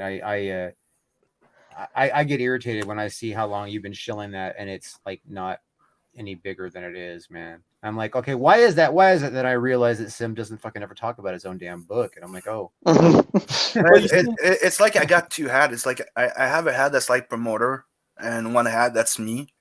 So that, you know, it's one of the reasons why you see me promoting everybody's links with stuff. I don't put my book in it. It's you guys that have been like, you need to put your book in there. And plus, if anybody knows him, that we've hung out with him, you know, and while he's drawing, and we know he can't keep on one page at one time. He just starts like moving it around. I'm gonna like, I'm almost done with this page. I'm gonna go do something else now. I need a little change of pace because, you know. Yeah. He draws all day like that too, probably. So you know, you like, can you imagine when he'd be like drawing a book? He's like on this panel, then this panel, then this panel, then I go over here in this panel, back over in this panel. I mean, it would probably be insane. I've realized that when you're so hard on one subject at all time, you're not doing nothing but one thing. You kind of become blasé about it. Then it just becomes a bit harder that you're not delivering your top. Sometimes you just need to take a day off and come back at it, and you'll be like topping that 1 week that you've been trying to do something, but nothing's been coming out good. Yeah, so that works with all levels of creativity, man. If you get stuck, you just change direction for a minute, and then you come back, you can find that inspiration you were not able to tap on. Yeah. Sometimes I switch from doing colors, doing one book, then another book. Then I come up with an idea for another book. Then my friends tell me I should stop. I'll never stop coming up with ideas for books. I got way too many. I just can't move on them until I can afford it. Yeah. So Ben, why don't you have a video for this yet? That is a good question. I'm actually going to be putting one together very soon. So yeah, it helps. It helps for people, especially when you're trying to push pre-campaign. Yeah. Yeah. Because I mean, you saw we're limited to a few images here, and people can see that, and it's great artwork. They can see that. We can talk about the story, we can talk about the characters, we can drill in on the characters, stuff like that. But if you got a video, it can really tell a different kind of story. They can go back later and watch it. You know what I mean? So absolutely. Hey, I'm in the book. Look at the wink. There you go. Sim's cameo is he's a virus on a computer,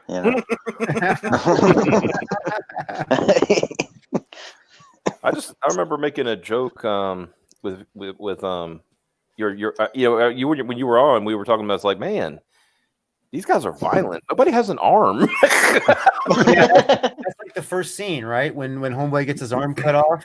Yeah. Oh no, that was that's actually see, these are not all in sequential order. These are different parts of the book, mainly for the promotional aspect, that is the introduction of the main villain of this series arc. That's what's happening in this panel right here, right? But we can't see it because because on your first run campaign, when I got to that, I was like, what? Because we started looking through the other parts of the panel. Nobody else had two arms, like regular arms, except for that one guy. And then he lost that one arm. It's one of his arms. Funny thing, like, it took me a few minutes after I got that piece back. It took me a little while to put that together in my mind. I was like, at first I'm looking at it, I'm like, wait a minute. I noticed that Render really loves putting bionic arms on these guys. What's going on? And then, I like this is on that ship. It's regular practice. If you screw with the captain, I'll be back in a sec. Taurus is very unstable. Yeah, aren't we? But he's also he reminds me of a lot of people in my family. So I guess I didn't keep up with you. So what happened with your other campaign? It just didn't go, or you decided to go again? We just didn't make the full funding. But I mean, for my first campaign, the fact that we were able to clear about 2,500, I was still pretty happy about that. Because so you were just everybody's been telling me.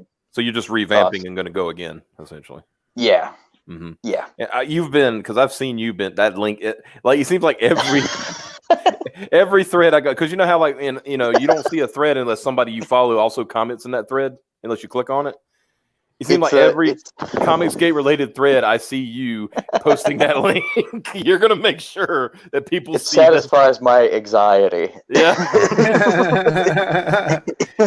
Yeah. So he's doing what Sim should be doing, is what I'm getting. Well, no, he goes a little further than necessary. That's for sure. Yeah.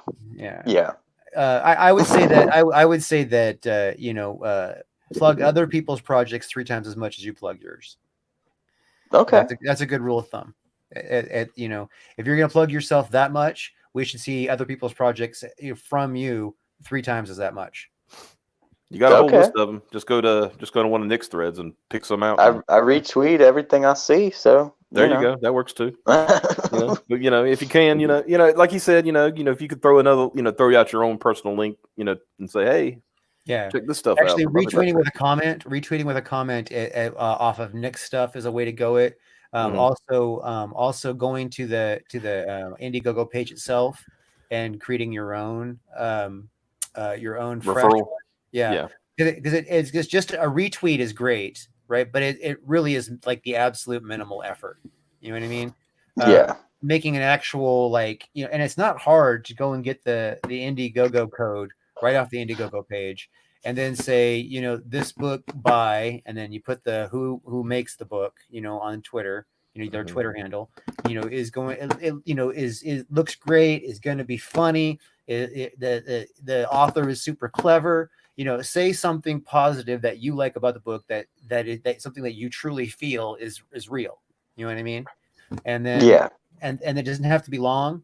And then you could throw a whole bunch of hashtags. You're like, well, what hashtags? I mean, there's personally, I have like a few different like notes that have different variations of hashtags that I copy and paste into things, so that I have like, I don't have to like type all the hashtags out.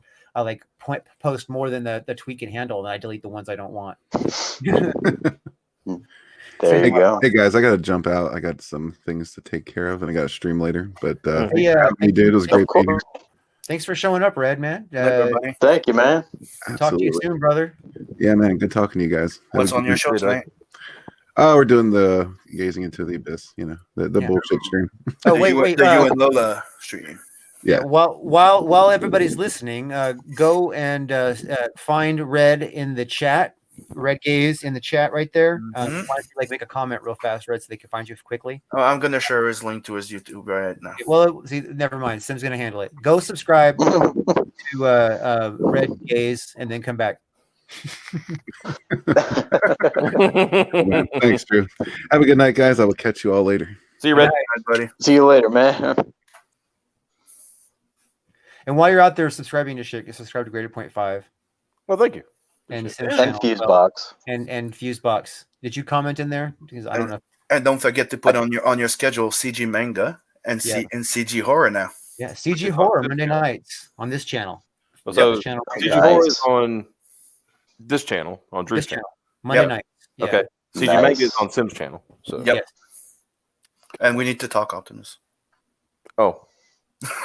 Uh-oh. Uh-oh. Was that a code? No, it's a joke. Well, the biggest thing is because I always show up late or don't. The CG Manga. Well, this week I did show up, so but he was like, he sent me a freaking gif of Cookie Monster wrapping his fingers like, waiting, like tapping on the table, like, dude, I'm running all over the place. What do you leave me alone? I just did a stream with Liam.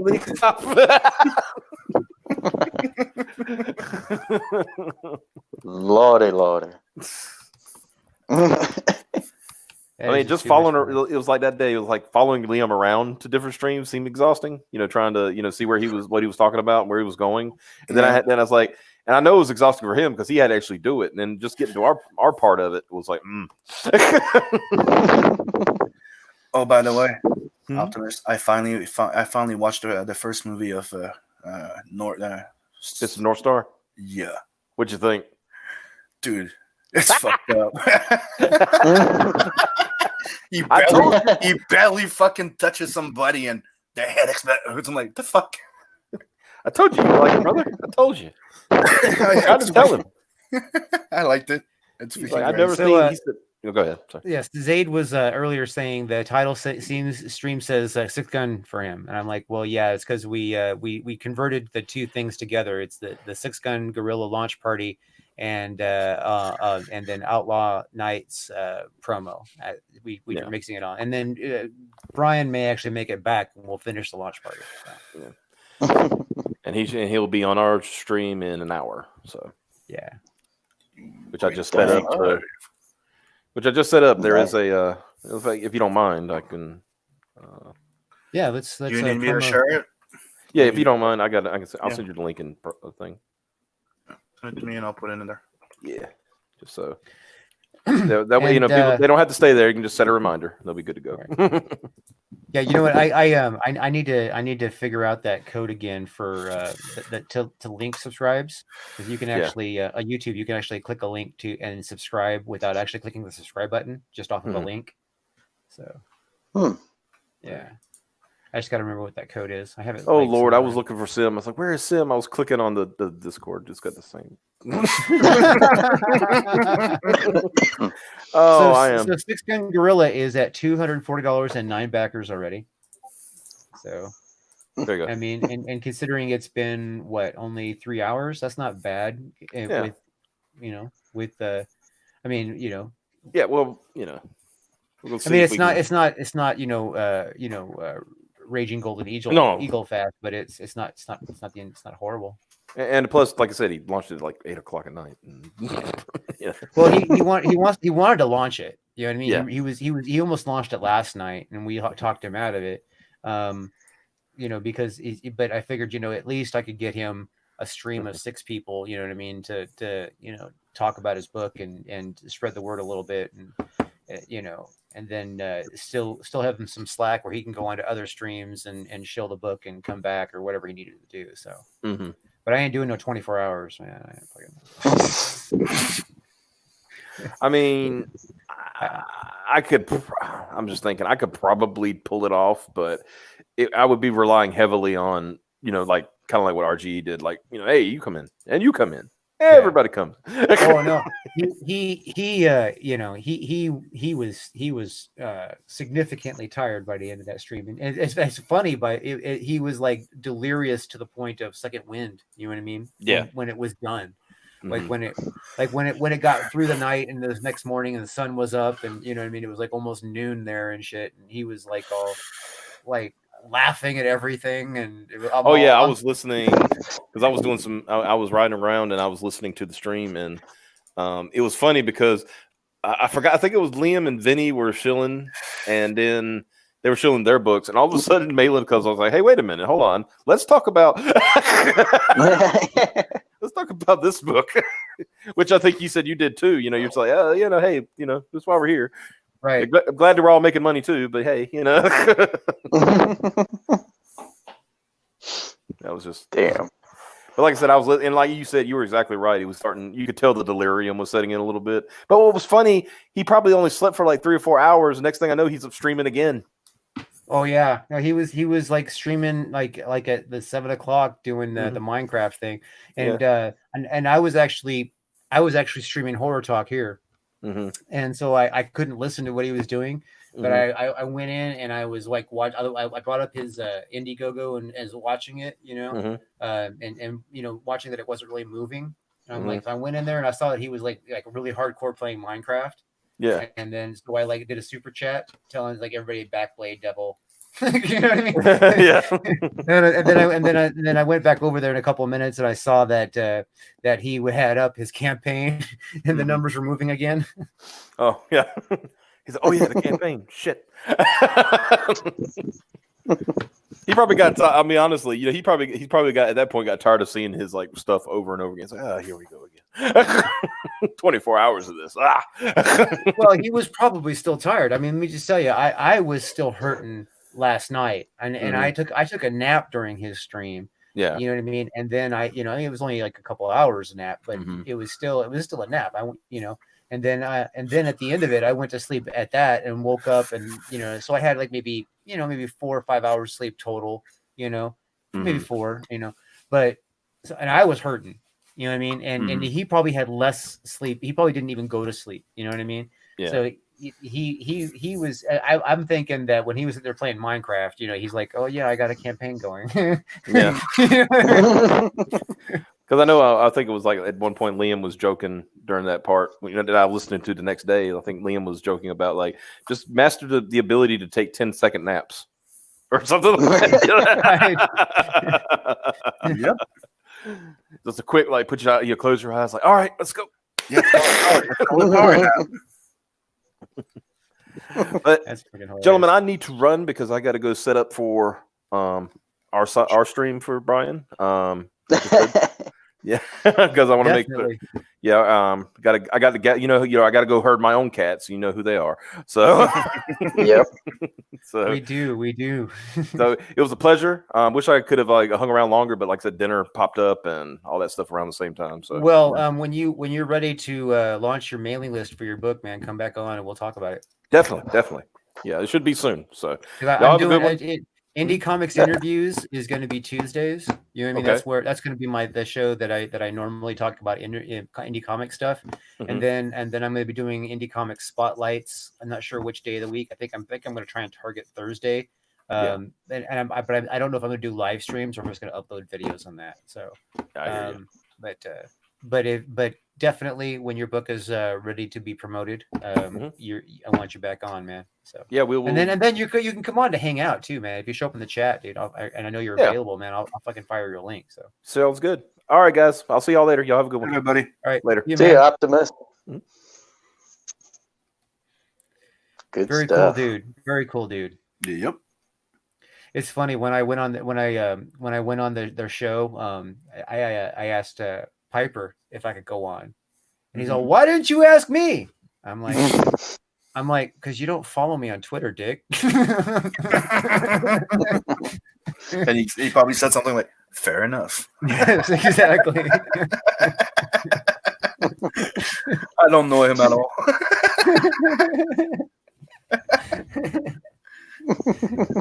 Yeah. So So I mean, I'll be hopefully be giving you some stuff to think about tonight, man. As far as approaching your book, I absolutely. mean, do you think that you can split your story down the middle?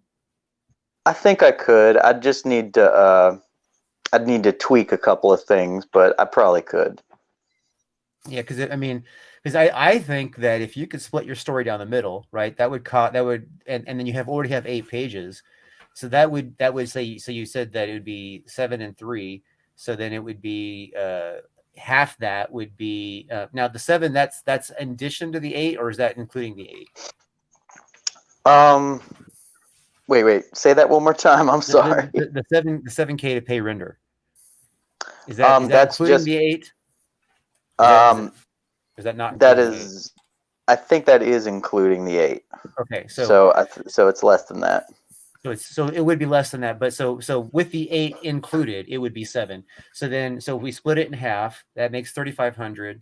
For each book, just rough numbers, and then the 3 would be 1,500. So then it's 3,500, and then 1,500. That's $5,000. Now think about that. Think about that number. $5,000. You can reach $5,000 in 60 days easily, especially with all of us pushing for you. You can do it. You know what I mean? Absolutely. So I'm thinking, and it's your call, it's your book, but if you want my professional advice, as somebody who's fucking doing the long game the hard way, you know what I mean? Split the book in half, and then do like Beacon did. Like technically it's a build up. Like I start with number 1, and let's say you split it in 3, right? Example, right? You start your price for 1, and you could, if we reach that stretch goal, well, number 2 is unlocked. Then number 3 is unlocked. You could do that. You could do a 10K stretch goal where you do the second book as well. The problem with that is obviously the time now is doubled. You know what I mean? And then people got to wait, and it's and you wouldn't necessarily have the opportunity at the end to capitalize on both properties into a third book. You know what I mean? So if I was to give you my business advice, it would go floppy, 24 to pages with extras. You know what I mean? For your first one. So, and then put it at 5K, and that's what you need to pay for the book. 5K. You know what I mean? You will make more than that, hopefully, by having it in demand. Put a little bit of a spacer, and so you'll be able to pull at least another third of that in demand, cover the shipping. You know what I mean? So you'll have shipping on everything and all that kind of stuff. So that's worst case scenario. I mean, you could bump that 5 up to another, up to 7. I know you were at 7 before. That was your number before. You know what I mean? But you didn't. It was a bad time. I know. I was in the same time frame. You know what I mean? It was after. It was right after. It was after a bunch of bull crap, and I was in the same time period. I know how hard it was to raise money in that time period. You know what I mean? I really know. Well, also is I launched during the what is considered the off season, so a lot of people just didn't have the funds available. Yeah, people sitting on their money for Christmas. Yeah, exactly. Yeah, and they just finished paying for their summer vacations and shit. But yeah, so I was in the same time. I know how hard it was to raise money. So the money flow is going to be a little bit fresher. You know what I mean? So it's really your call how you do it. I would say don't. 5K is totally reachable. I think that you can go past that. You know what I mean? If you want to do a fixed goal and you want to make sure that you raise the exact amount, make sure you put in another third for shipping. You know what I mean? On top of that 5. You know what I mean? So what's a third of 5? It's what, like another 1,500 basically. You know what I mean? Yeah. So you do 6,500. You know what I mean, or whatever. That should get you there. You know what I mean? And if you do those as individuals, right? So you do the first book at 6,500 and you raise more, then boom, it's slush, right? You can roll that money into the next book if you want, and pay to have that created ahead of time before you start a campaign for it. You know what I mean? And then absolutely. Then you're like, okay, well, look, here's more of a guarantee, right? And then that pushes that book, and then they even get it faster. And then when those campaigns are done, right, graphic novel them, or another campaign. Like maybe you've decided, hey, you know what? These are great. Let's just do another story. You know what I mean? This is great. Let's just do another 24, 30-page story. And let's do that. Okay, well, now we've got like 5 or 6 stories. This is a good arc to close into a graphic novel. Let's do a campaign for a graphic novel. You know? Yeah. And then when then when you feel comfortable to go graphic novel to graphic novel specifically, you know what I mean? And you don't, I mean, I personally like the floppies and the graphic novels because the floppies are collectibles, the one-time shot, you know what I mean? They never exist again. The perfect bound format later will be reprinted and reproduced, obviously, you know what I mean? That kind of thing is possible. So oh yeah. You know, absolutely, man. Well, yeah, that's just my advice, and it would be a lot more reachable. It'd make a lot more sense. If people wouldn't doubt that you would be able to deliver or not, especially if you have already 8 pages done that they can read in a PDF, because that would be enticing. Like, how good is this book? Here, read it for your damn self. The first third, you know. Absolutely. Well, no, I mean, you've given me a lot of great points to think about. So, I mean, I appreciate it, man. Thank you so much, dude. That's what we're all here for. Yep. Unfortunately, I got to get rolling right now because my battery is about to die completely, and my charger is awful. Well, that is the problem, man. So before you go, Sim, will you dump his link in the? Do you have it, or I'll dump it if you don't have it? I don't. The link for what? His campaign?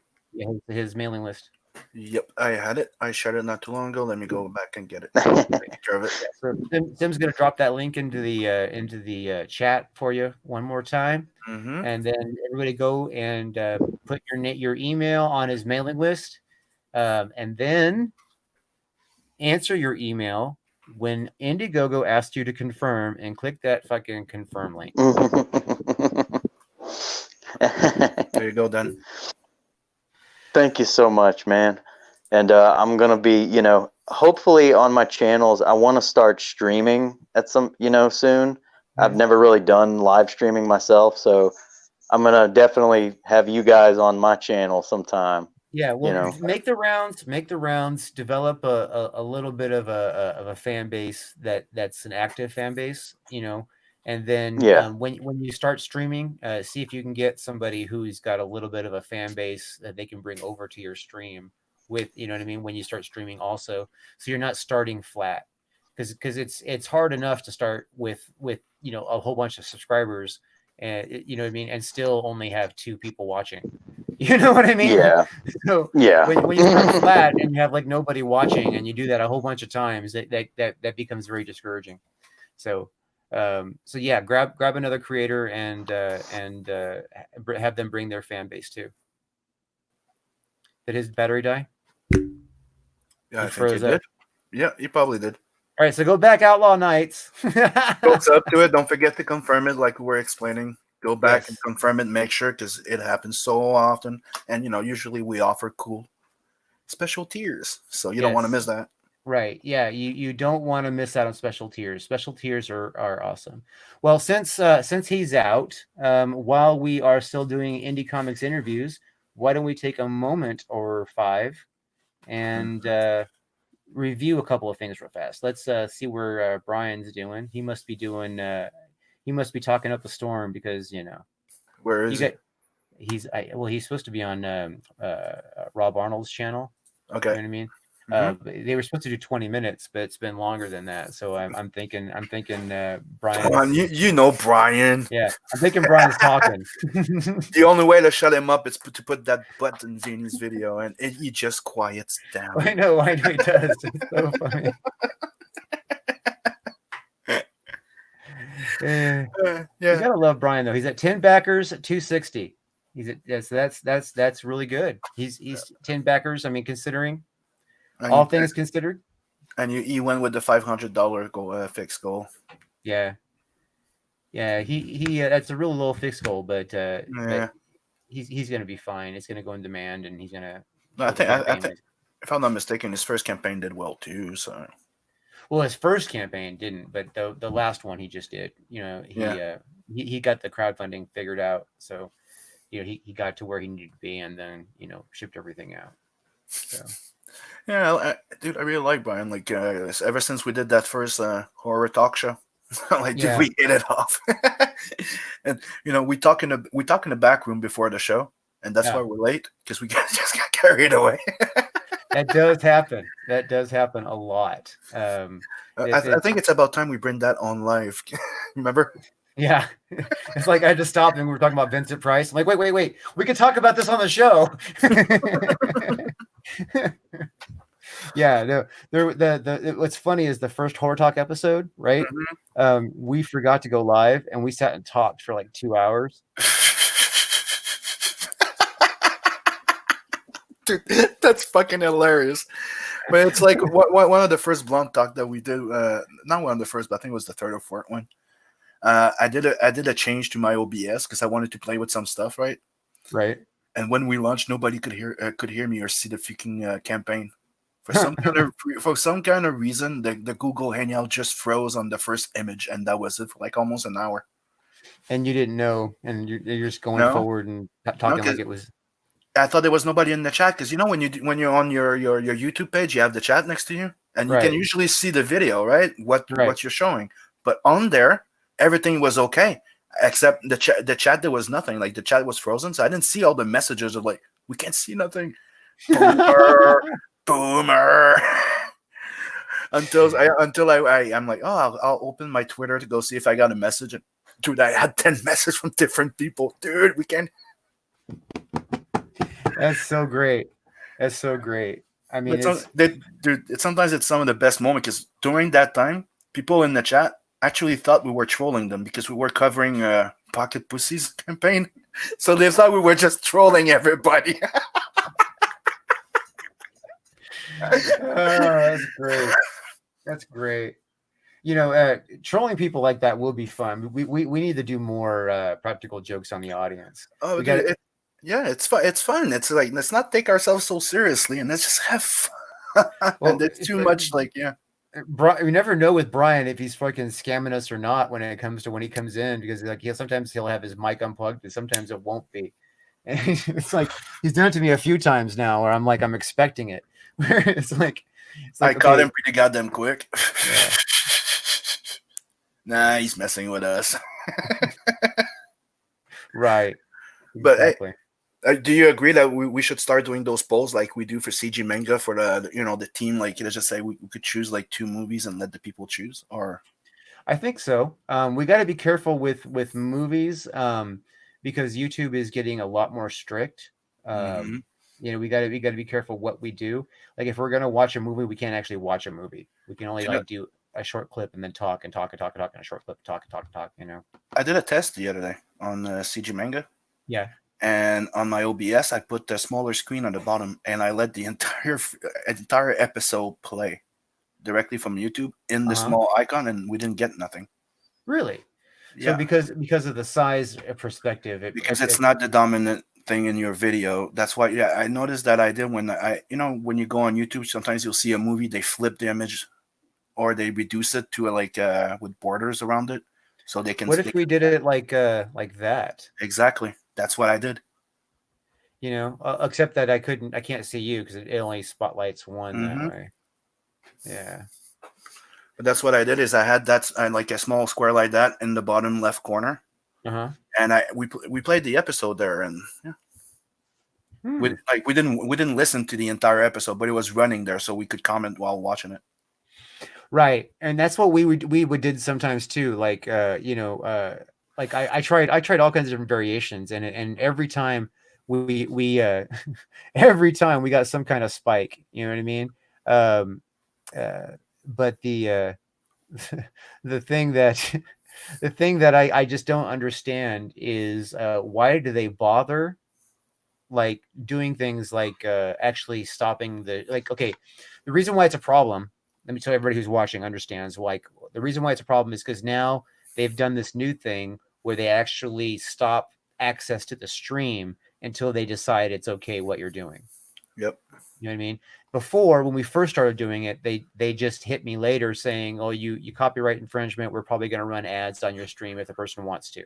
You know, and I'm like, "Yeah, whatever. You know, big deal." You know, and then just the last few streams when we were doing it, they would actually take the stream and block it from being watched by new people. People who are already in it can keep watching it. We can keep running it. It's still recording on YouTube, but you can't access it fresh.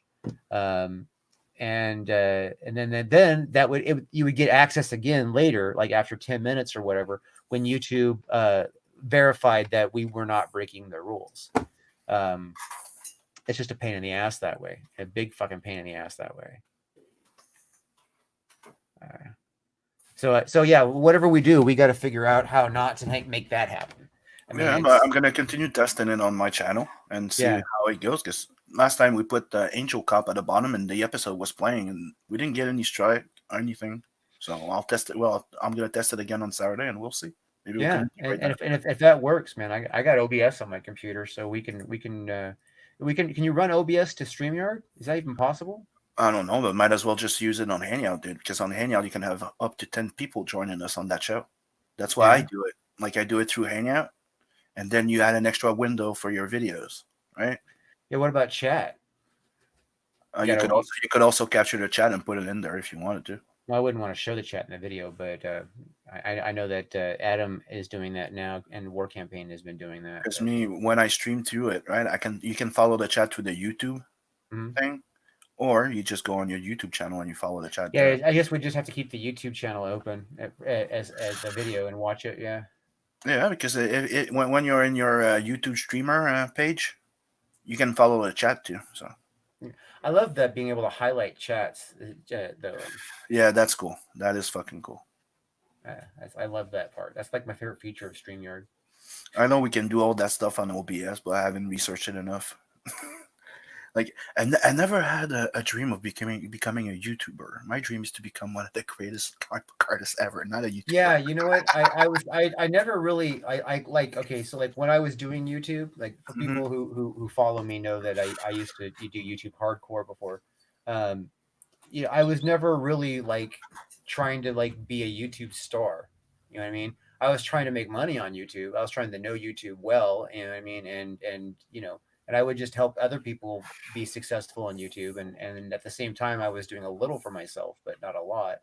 And then, YouTube, I mean, I still help people with their YouTube channels. I mean, that's something, I mean, I still have clients, but, you know, the whole YouTube game now, like right now, I'm irritated because YouTube is getting too strict. Like this is something I used to have, and I probably will bring it back, but the motorcycle shop that I have as a channel, you know, they pulled the monetization on that because the chicks on motorcycles videos are I guess considered sexually gratifying. You know what I mean? Okay. And I called my friend who's a YouTube tech, and he actually works on. Hey, what's up there? He's a YouTube tech, so I was like, he knows what's going on with all this stuff. So I call him up and I'm like, all right, so why did this happen? You know what I mean? Why after like 10 years, you know, these videos have been up for 10 years. Why now is YouTube having a problem with these videos? And he said that the only one thing could have done that. He said a mass flagging. Yeah. So because that channel is linked off of the homepage of my the Drew Love channel, this one, somebody who is a massive CG hater went through, you know what I mean, and probably tried to flag everything that I have that they could on all the channels, and that's the only one that has anything remotely racy. So YouTube just said, okay, we'll pull your monetization. Yeah, so they use those dirty tricks to try and silence you or stuff like that. That's stupid. So so he told me to just, you know, I can just delete those videos and or just put them private, because sometimes when you get flagged for something, right, don't delete, you put them in private, because actually you get a bigger sentence. The instructions that YouTube gives is to delete them and then reapply. And he actually said, yeah, follow those instructions, you know, just delete those videos and then reapply. There's supposed to be some kind of he fired me a link where I can go and look up which videos are the ones that were flagged, which ones are the ones that were the offending videos. Mm-hmm. You know what I mean? That YouTube said, and so I wouldn't have to delete everything. You know what I mean? Just like there's probably some chicks on bikes videos that are worse than others. You know what I mean? Kind of thing. Mm-hmm. But the problem with YouTube, and he said this is his communication to me. He said the problem with YouTube as a whole is that you have a lot of people trying to manage a lot of content. You know what I mean? And then most of it's automated. And then when a person has to get involved, they're not looking to make some kind of thoughtful, just decision. So they're just looking at it fast, right? So if somebody flagged a video for being sexually gratifying, if they look at it and they see a sexy girl, they're just going to agree. You know what I mean? And then there's no appealing that. So true. Same thing with age restrictions. If somebody reports your content as being, too adult, and it gets flagged, you can't appeal that either. Yeah, and if you put your streams or your videos into like not for kids, they don't trend as much in there. Yeah. Actually, if you there's three settings. There's children's only. There's the not children's only, and then there's the adults only. Okay. Mm-hmm. If you do the children's only, you don't get likes, you don't get comments. Your in ads are going to be restricted to advertising for children. If you do not children only, but not adult only, which is just standard, that is considered all audiences. If it's all audiences, then it can be PG-13 content and not be a problem because you're not making your content for children. You know what I mean? And that is actually the premium advertising content. That's what everybody wants to advertise on. Good ones, obviously, And then the adults only content has advertisers that will that are looking to advertise on adults only content. They target the people that watch that stuff. You know what I mean? They don't really realize that a lot of the adults only content is, people talking shit. You know what I mean? It's not like nudes and hardcore stuff, but And then of course, educational breaks all the rules. Educational can have, can have naked models posing for illustrations. It can have breast exams. There's all kinds of crazy stuff. Mm-hmm. All kinds of crazy stuff. Who's that cat that keeps calling? That keeps talking there? Which one is that? This one right here is Darla. She's the one that keeps going meow, meow, meow. This one right here. This is Darla. And then the one that's bitching in the back there, that's the special needs cat. That's Domino. Why is she special need? Because she needs a lot of attention or something? No, she's like retarded. She took some head injuries as a baby. And she has depth perception issues. Okay. Like she won't get up on anything like other cats. They'll jump up high on stuff. They'll climb high on stuff. They'll try and walk, high edges and do crazy things. Mm-hmm. She will not even try that stuff because she knows that she can't do it. She's never been up on the counter. She's never been up. You know what I mean? She won't eat wet food like the other cats. However, she would eat wet dog food. You know what I mean? She's like chasing a mouse on the screen. Like, here's a good example. Like if I have her chase the mouse on the screen, the other cats they can follow the mouse and hit it wherever it's at, right? Like this, I'll be moving the mouse here in front of her. She'll be like over here. You know what I mean? So she has depth perception issues. She has sight issues. She has issues with understanding. But so she's lucky as hell to have found you. That's why she's Domino.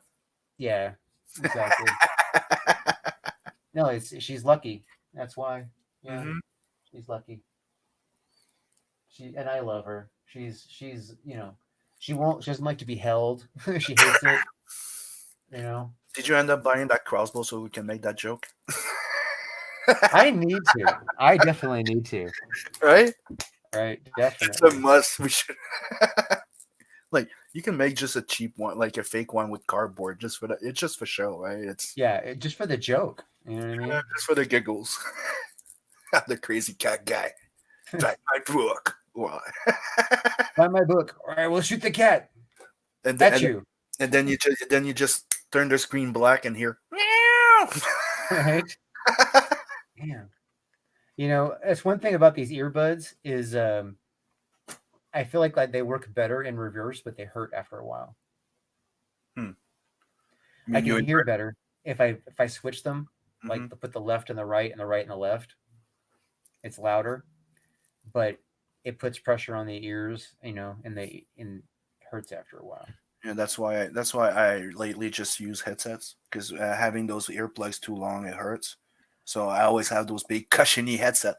You've seen them. I need to. I actually have a headset with cushion that's for my keyboard. One of the things I'm working on is I wrote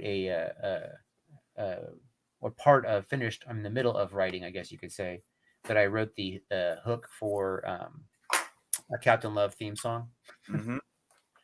So I got the keyboard out. I'm going to do a cheesy recording, you know, cheesy drum accompaniment and cheesy bass accompaniment from the keyboard, and then acoustic guitar and vocals record. Well, I might do electric guitar, you know what I mean, and then record it on GarageBand.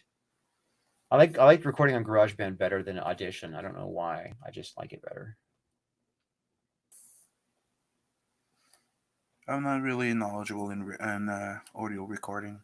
Really? I'm more to composition, video animation. Like I can edit sound, but I'm not really. I didn't learn how to record sound that well. Yeah, I'm actually into a recording studio.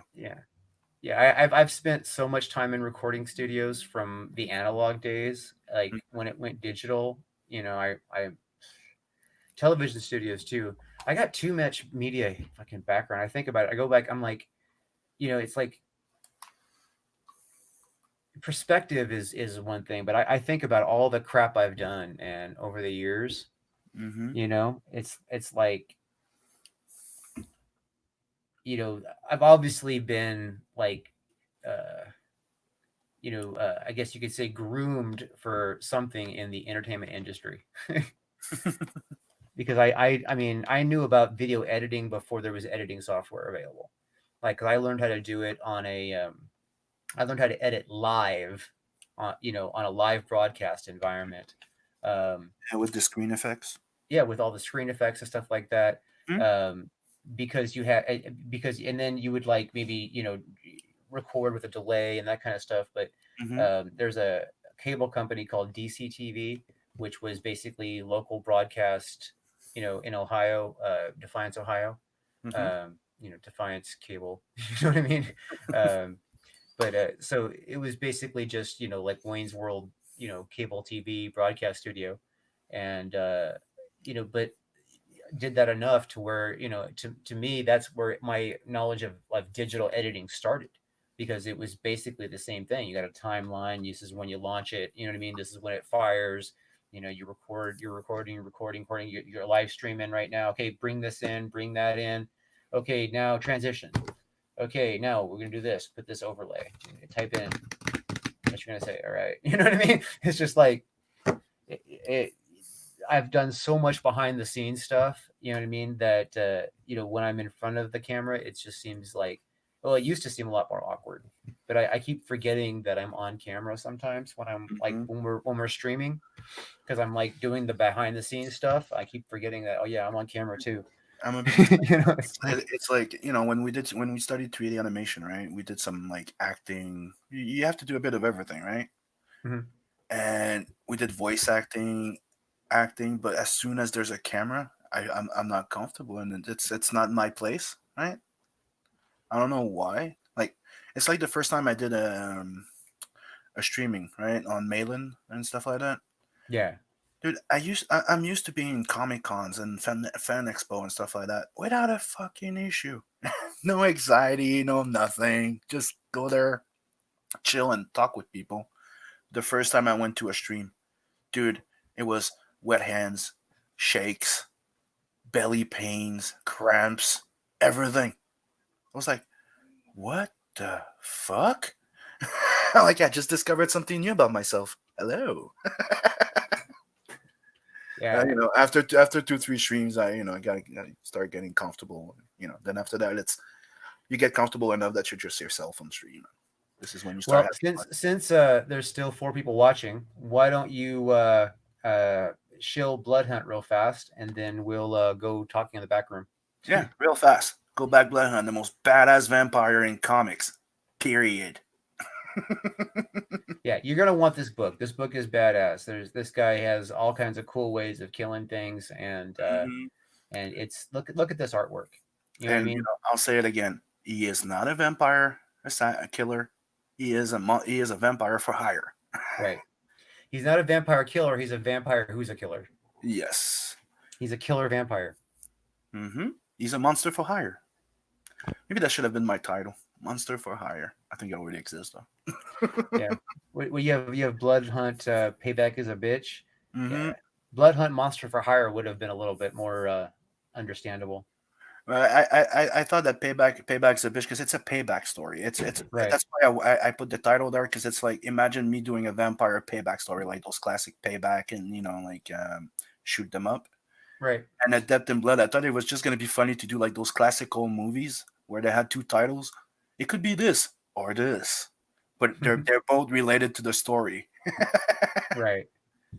I just thought it was funny.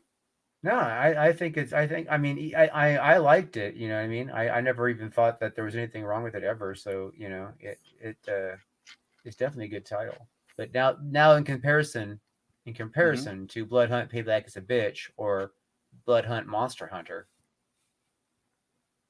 or Monster for Hire. No, Monster for Hire would have Monster been Hunter. That's right. It might be the title for number 2 when I get to it. Yeah, there you go. Because I do have 2 other stories planned for him. Well, this is kind of his origin. This is his origin story anyway, right? Yep. Like, he started the story as human, and he's just like John Wick, like the top assassin, right? And he just happens that he fell in love with his new employer's daughter, and the boss found out and sends him on he sets him up, sends him to his death on a stupid mission to kill an old man in his sleep, and he's freaking offended. He hates it. And ends up that old man is an ancient vampire, and he was sent there just to be his lunch. Huh. So then he fights back, gets turned into a vampire, kills the old fart, drained him of his blood. That and he didn't know about when you read the story, doesn't know about it. Not to get too much into spoilers, and then he discovers that there was another world hidden in plain sight. He discovered that he was living with demons, vampires, gargoyles, all type of supernatural creatures around him, and there's a magical veil that just makes that normal humans don't see them. Very cool. I'm looking forward to it. I backed this book. This book should be making a lot more money than $7,800. Everybody watching, if you haven't backed this book, back this goddamn book. Oh, I'm sure. I can tell you, people that don't back it, you will regret it.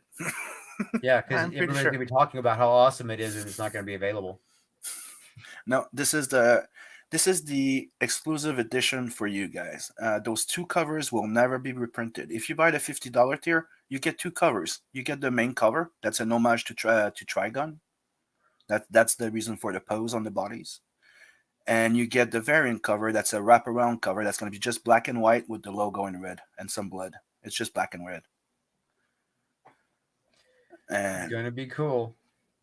Those are only for that campaign. I'm not massively overprinting. I'm just printing enough to fulfill and have some back issues in case, right? But there's going to be a final edition eventually. But right now, after that, I'm moving to Nat the Merc and the Skullbusters. So go back at the Blood Hunt all-in level at least. And if you can get the fully loaded, you should do that. What's in the fully loaded? 2 copies, signed. You get a 9x12 sketch of Vincent. Sorry, a 9x12 sketch. Yeah, Is this a print or is this an actual? It's an actual original. That's my original tier. You get an original 9x12. Yeah. Well, you're gonna get original art from Sim for under $100 with books, man. Fuck, dude, you don't miss out on that. That's a 9x12 sketch that I'm gonna do, and if you go down at 300, you can get an actual commission art of Vincent. So it's gonna be 11x17. See, there you go, 11x17 commission, and you still get the book. Yep. See there, that he'll draw your vagina for you. Whoa, whoa, whoa, whoa, whoa.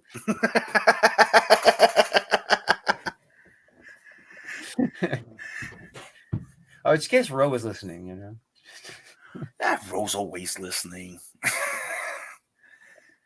But yeah, dude, I'm really stoked about it. I've been working on it. Like I've redrawn it, and it went from like being originally a 48 page, right? Before I launched it, and I redrew the entire thing in like 3-4 months before I launched, and I brought it up to a 64 pager, right? And I was like 50 something page in, but then I decided to make it a 68 page. Now it's 69, and now. Weren't you just drawing another page yesterday or whatever too? Yeah.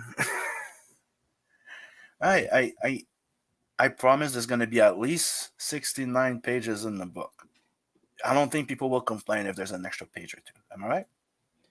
Well, you'll have to be an extra page at least, because 69 is an odd number. You need to have an even number to print. Yeah, in the book, but 69 page of story.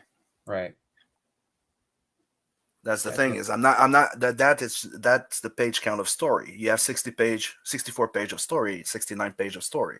It's not with bonus and stuff. It's not 48 page plus bonuses. Right. Mm-hmm. Yeah. And one of the reasons why I'm tweaking it is because I really, really wanted to be a fully satisfied one shot. And I did want to have an 80 pager. Remember when I first launched the campaign, if we reached I think it was 15K or something like that, it was becoming an 80 page book. And I was adding 10 more pages at the end that I've gradually added with the 7K stretch goal. And if we reach the 10K, there's an extra 4 page. An extra 4 pages? You're gonna do another 4 pages? Yeah, yeah. But technically, it's 4 pages of extras that I'm adding at 10K, right? But could be some extra pages if I decide to. But I'm at with the extra page that I added right now. I'm at 3 page and a half to finish. Yeah. Page and a half that you have to finish. That's all. 3 page and a half. Yeah, because I had 2 page and a half, but I added an extra page.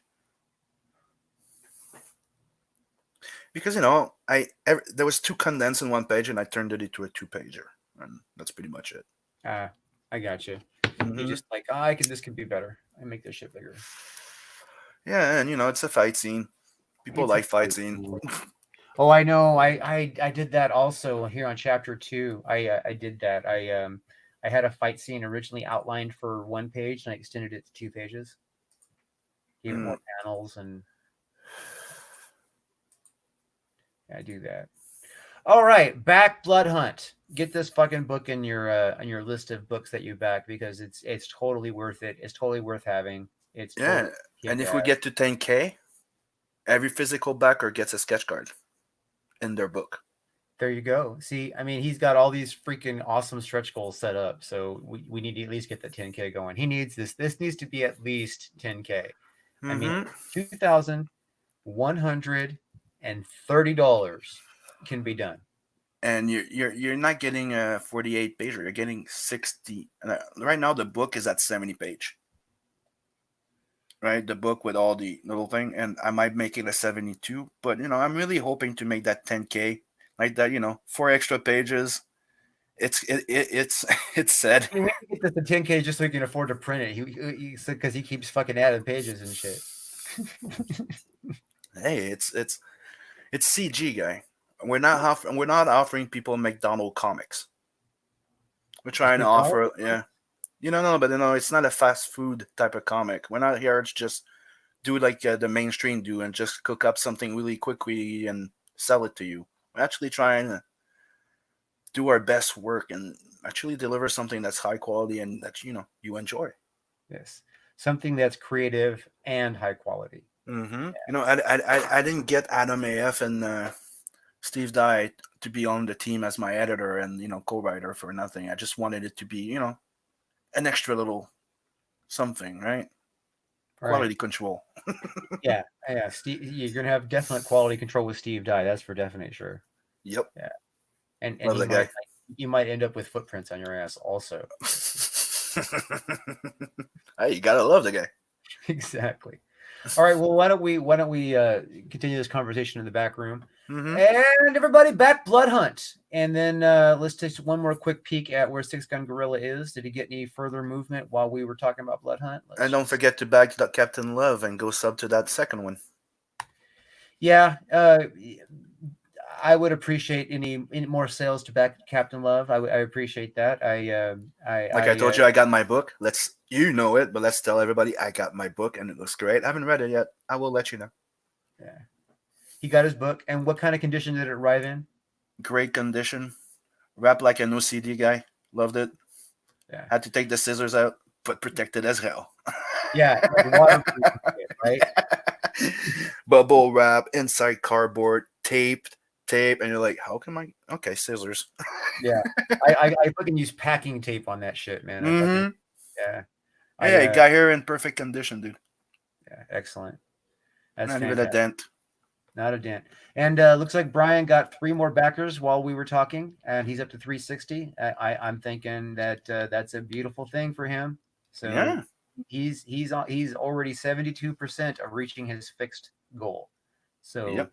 and it doesn't mean he's stopping at 500. That means, and it looks like he's going to reach that in the first 48 hours, which is a beautiful thing. So. And I don't think it matters if he I think he can still fulfill if he doesn't make yeah. But he's going to make the 500. No, that's not what I'm talking about. I'm like, if he just made 3,500, he will fulfill. That's the thing. Oh yeah, he'll fulfill even if it hurts him. That's because he's that kind of guy. Mm-hmm. Yeah. I mean, yeah. But he needs good money on this property. He took an old school property, Six Gun Gorilla, old school property, that was drawn in a loosely Jack Kirby style, but cheesy from way long ago, and took it next level. Took it Clint Eastwood, fucking spaghetti western, awesome level. And I mean, if you appreciate westerns at all, if you appreciate anything about gunfights, if you appreciate, eccentricity in stories, character development, if you appreciate anything about good writing, anything about westerns, this you'll find a bunch to love about this book. You really, really will. I have read it. I'm not just talking smack. I have read this book. Not this one, not the one he's actually. This is a new one, but I have it right here. Big, thick book. Big, thick book. Beautiful book. Although did not print it at Mixum. This book has no smell at all. The only thing That's the TPB, right? What's that? That's the TPB, the trade paperback. Yeah, he got it printed at I don't know, Gecko or some fucking company. Yeah, he likes them because they answer his calls and stuff. But I didn't ask him on the prices. I'm not trying to talk him out of it. Although before he goes to prints again, I will try to see if we can get him to change over to the smelly comics. Although, have you got any staple stitch from Mixum other than Vinny's? Wait, this is backroom talk. All right, we're going to end this broadcast. Thank you so much for coming out and watching. Everybody, take care. Back Six Gun Gorilla, back Blood Hunt, and search for Captain Love on Indiegogo, and back that shit too because it's fucking kick ass. And there's titties. Yep. All right. Yeah. And follow our show, and don't forget CG Horror next Monday. Yes, CG Horror on Mondays, and we will see you there. Yep. Bye. Bye.